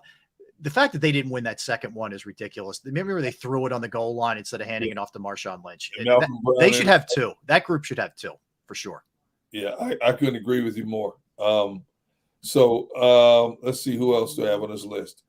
Did you put Marshawn Lynch? Yeah, I have Marshawn. Marshawn's my number 9. I have him on there. Yeah, look, he was, like I said, I would go with Sean Alexander maybe over him, but it's a debate for sure. But Marshawn Lynch was nasty for a long time there. It wasn't. I know he didn't play his whole career there. I know Buffalo and the Raiders. He had other stops, right? But he was very, very good for a long time for them. And it just again physicality, strength. It seems like it's the buzzword with this team, but he was that on the other side of the ball. One of the greatest runs I've ever seen in the history of pro football was that touchdown run he had against New Orleans, who was the defending Super Bowl champion. In that playoff game. Yes. Seattle was such a decided underdog in that game. Mm-hmm. And man, the way he bounced off tacklers, he, stiff-armed another guy. and then he dives backwards into the end zone. What a phenomenal run. I saw that run recently within the last couple of weeks on NFL Network. Still can't get over how many people he bounced off of to get to the end zone. And he wasn't the fastest guy in the world. But, man, you talk about a Sherman tank. My goodness. So Marshawn Lynch definitely makes that. I will put JAKIB Green on that list also. He played for Seattle from 1980 to 91, 97 and a half career sacks, one of the organization's best pass rushers ever. No question about it. He's not a household name, but I guarantee you people in that Seattle area that watched that team through the years know exactly who JAKIB Green is. I would give Matt Hasselbeck some love. You know, he's not a Hall of Famer or anything like that, and they didn't win one. But he was a good quarterback for a long time. He fit that Holmgren system. This is before Pete Carroll. I think that worked very well, and that was a great trade for them. You know, he was backing up where in Green Bay. This is when Green Bay was just pumping out backups, you know, Absolutely. Mark Brunell and Hasselbeck and all those guys. Absolutely. And he got his chance in Seattle, and he did extremely well. So I would I give Matt Hasselbeck, and the guy played forever too. He moved around. I think he was in Tennessee at the end, whatever, but had a really good career. But I would throw him in there for sure. You know, and as far as not that we're doing coaches, but I mean, it would be Pete Carroll for me. No question. Yeah. They've had some great coaches. They had Mike Carroll up there. And Mike Holmgren. Mike Holmgren up there. Yep. But Pete Carroll definitely is at the forefront. That man's, 71, 72 years old, still going strong. Yeah. Running up and down the sideline like he's a kid. A great motivator of young men. Great coach, great leader. Yes, no question. Pete Carroll Pete Carroll, you can put him on the list. No questions asked. Absolutely. All right, let's come back. I have a question in regards to a birthday today. Okay. I want to ask you about one of our birthday people and what their status should be. All right. So we'll do that when we come back. Don't go anywhere. That's Derek Gunn. I am Rob Ellis. We are Sports Take, JAKIB Sports YouTube Network. Let's talk about Razor technology, in particular disaster recovery, because the middle of an emergency is the wrong time to wonder who is in charge and how to respond. Restoring malfunctioning systems, rebooting complex servers, reconfiguring applications, bringing backups online, and reauthorizing users all takes time. And the longer it takes, the more damage that a business is exposed to. Razor Technology helps growing businesses develop a disaster recovery plan that protects all their essential data.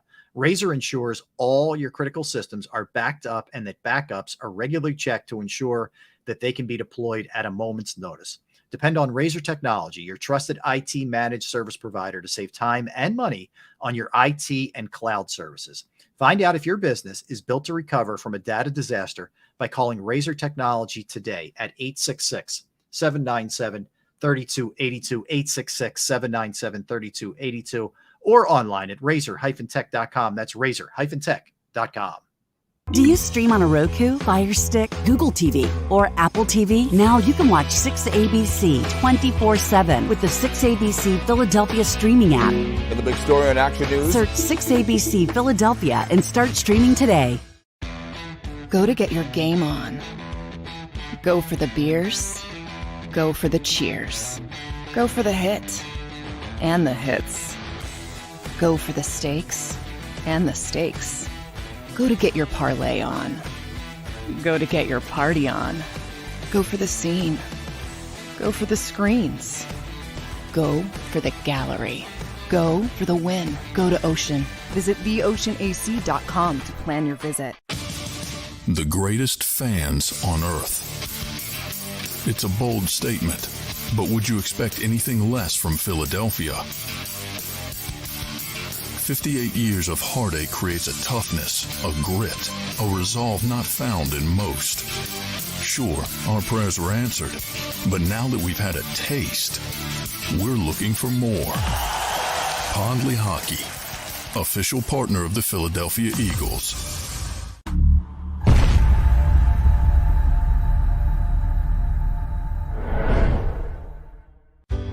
Go passionately. Go fearlessly. Go confidently. Go Birds! Go confidently towards your goals with First Trust, Philly's hometown bank for nearly 90 years, and the official bank of the Philadelphia Eagles. We're focused on getting you over the goal line. So go with conviction, go with trust, Go Birds! and go forward with us by your side. First Trust Bank, the official bank of Philadelphia Dreams. and go Birds. All right, did you know I was the mommy slam dunk champion? Really? Yes, really don't sound so surprised. Let's see it. Oh, you're ready. All right, here we go. Let's hear the crowd.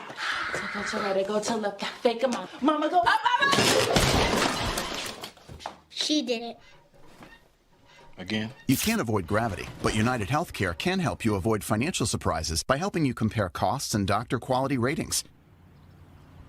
United Healthcare. Uh-huh.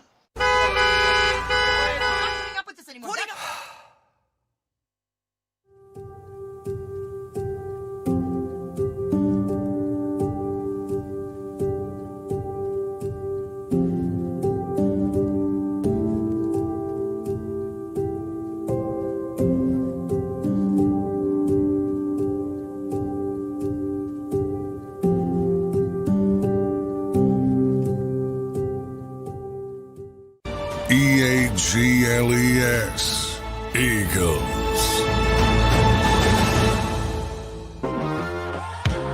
We're back. Final segment of the show.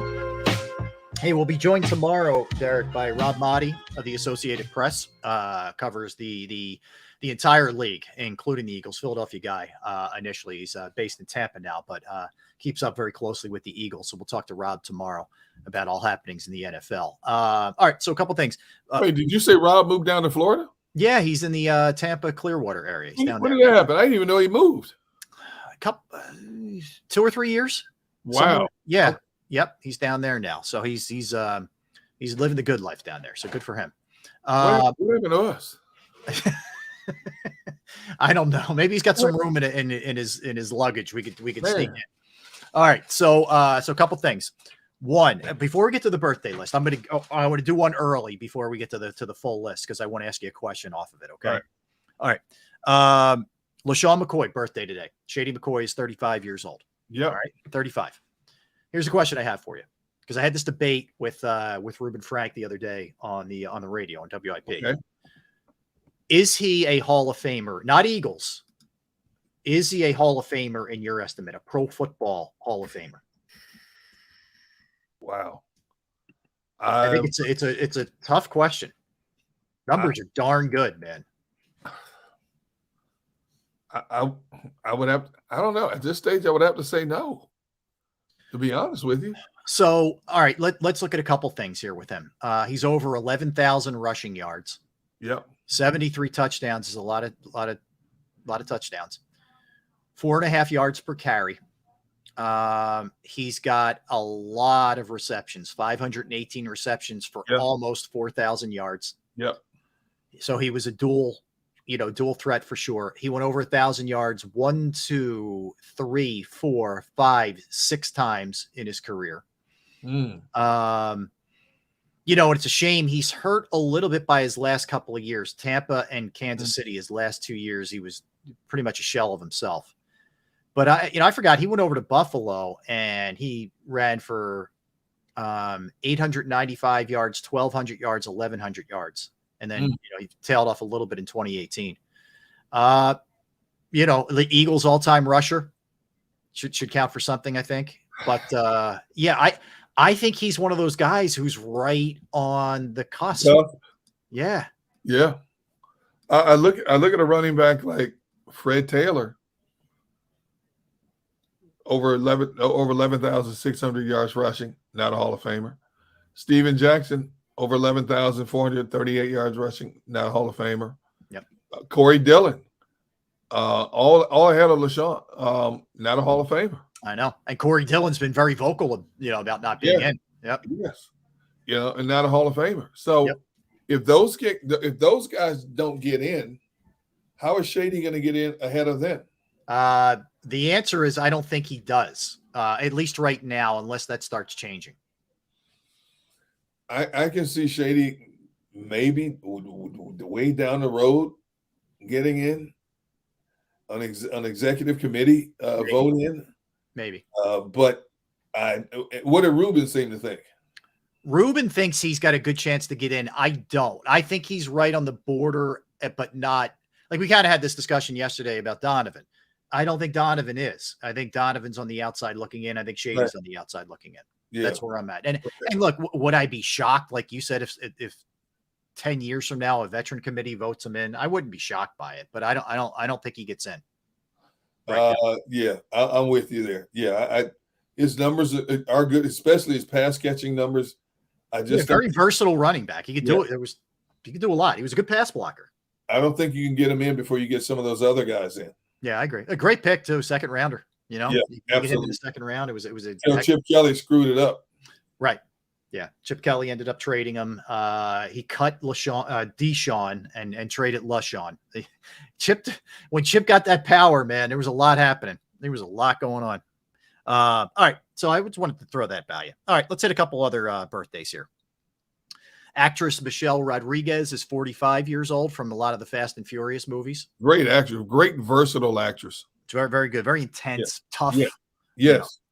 Wrestler Brock Lesnar is 46 today.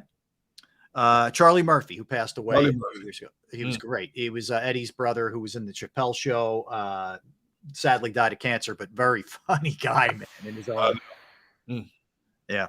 Charlie Murphy. Christine McVie from Fleetwood Mac. Yep. Passed away recently as well. She was born in 1943. Cheryl Ladd from the Charlie's Angels TV show, 72 years old today. Topher Grace, the actor who was in that 70s show, is 45 years old today. Actress Rachel Brosnahan is 33 today. Milton Berle, comedian actor, was born on this day, 1908. Oscar Hammerstein, the great conductor and writer, was born in 1895. Louis B. Mayer, who was a producer and director back in the day in old Hollywood, was born on this day in 1884. He also co-founded Metro-Goldwyn-Mayer. That's right. That's absolutely correct. You are right about that. Yeah, he was a big player in Hollywood. Yes, he was. Christy Yamaguchi, the figure skater, was born on this day 52 years ago, 1971. Jay Thomas, the actor, radio host, and comedian, passed away a few years back. Was born on this day, 1948. Paul Silas, the former NBA coach back in the day, was born on this day in 1943. Denise Nichols, 79 years old. Andrew Wyeth was born in 1917. What else do you have, Derek? Let's see. You have Eric Carr, the drummer from Kiss, was born on this day in 1950. Mm-hmm. You have George Eastman, who was the inventor of roll films and also was the founder of the Eastman Kodak Company. Oh, wow. On this day in 1854. Kristen Connolly from movies like Cabin in the Woods. Do you ever see that one? House of Cards, Cabin in the Woods. Cabin in the Woods is a good suspense movie. Okay. 43 on this day. Natalie Martinez from CIS New York is 39 today. Joe DeRita. You know who Joe DeRita is? He was one of the at the end when the Stooges replacements, right? He was part of the Stooges. Yeah, when Shemp Howard died, they replaced him with a guy named Joe Besser. Okay. And eventually Joe Besser, when the studio stopped making the short films, left the group. And then when the studios decided to start again, Joe DeRita, who was doing stage in Vegas or somewhere, he's from Philadelphia, by the way. Okay. They picked him up, and he was the last one of I believe he was Curly Joe, if I'm not mistaken. Yeah, he was he was sort of the guy they were when they couldn't, when they all had other issues, they finally went to him. Yeah. Yep. Brooke Baldwin from CNN is 44 on this day. Mm-hmm. Let's see here. Who else we got on the list? Jessica Barth from the movies Ted and Ted 2, 43.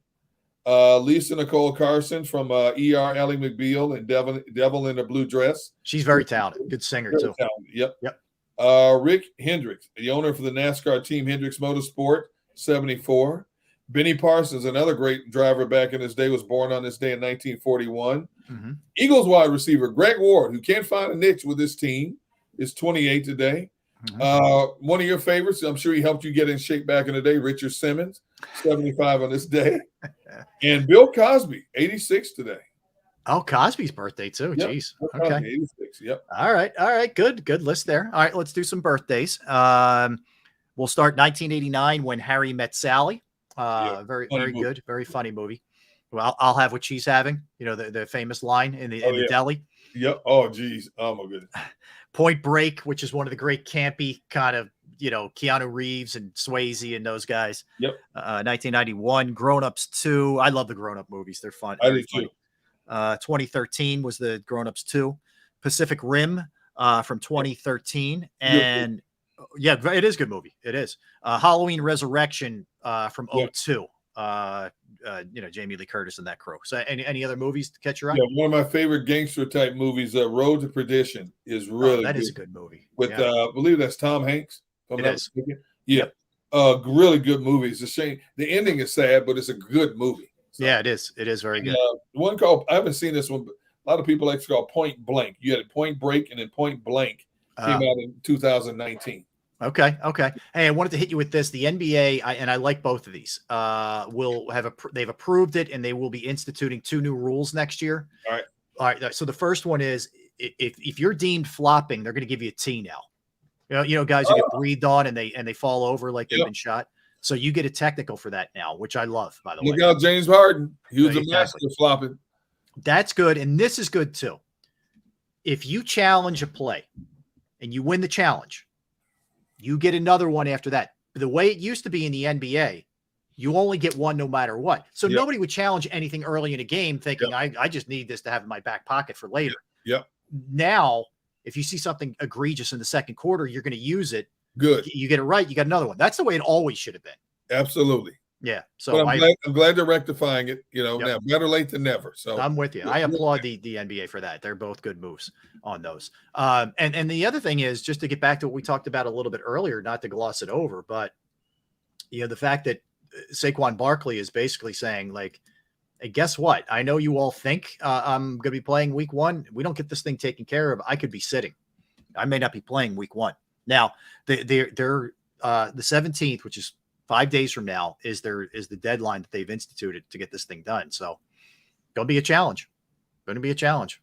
If I'm the Giants, and I understand they've got to make their stance, Saquon's going to make his stance, but we all agree in unison that if without Saquon, the Giants don't make the playoffs last year. If I'm the Giants, when push comes to shove, and especially if you're trying to make significant games in that division and try to catch the likes of Dallas and the Eagles, I have to sit back and say, gentlemen, we open the season at home against Dallas. Then we have to go to Arizona and San Francisco. Then we have Seattle. Then we have Miami. Then we have Buffalo. Then we have Washington, the Jets, the Raiders, Dallas, Washington, New England.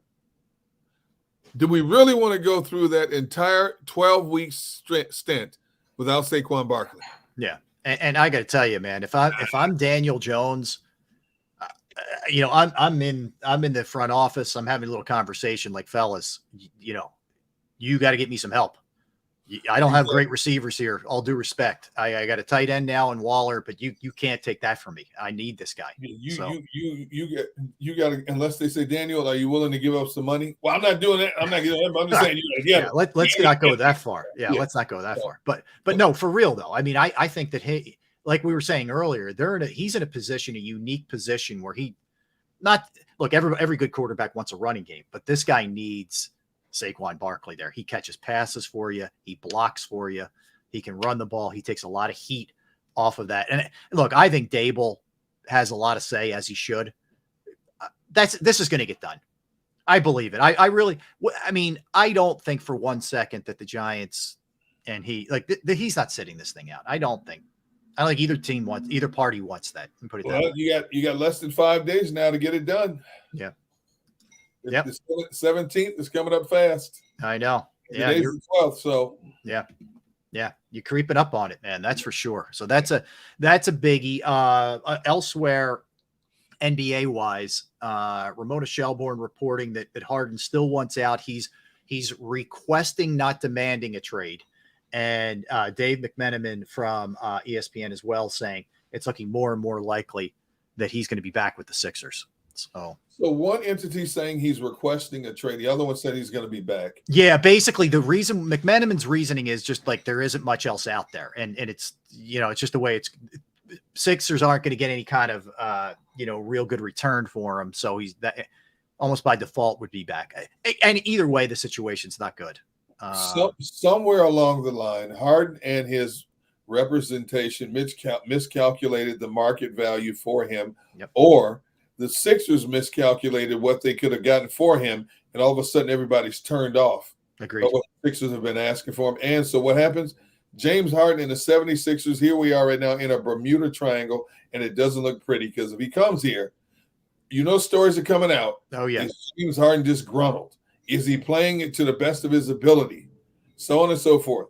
You don't want to when you're in a catch-22 the way this team is right now.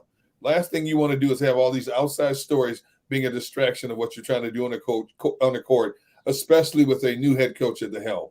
Well said. Well said. All right, we're out of time. I want to thank Tone DeShields We gotta for go. the program. Good job, Tone. We got to go. I want to thank all of you in the chat section. Thank you, guys and gals. And thank you to everybody streaming, everybody listening. We're back tomorrow, same time. We are looking forward to it. Don't go anywhere. You have 3 hours with Dan Cilio and the National Football Show. So everybody, have yourself a great rest of your Wednesday, and we will see you tomorrow, same time. Appreciate it.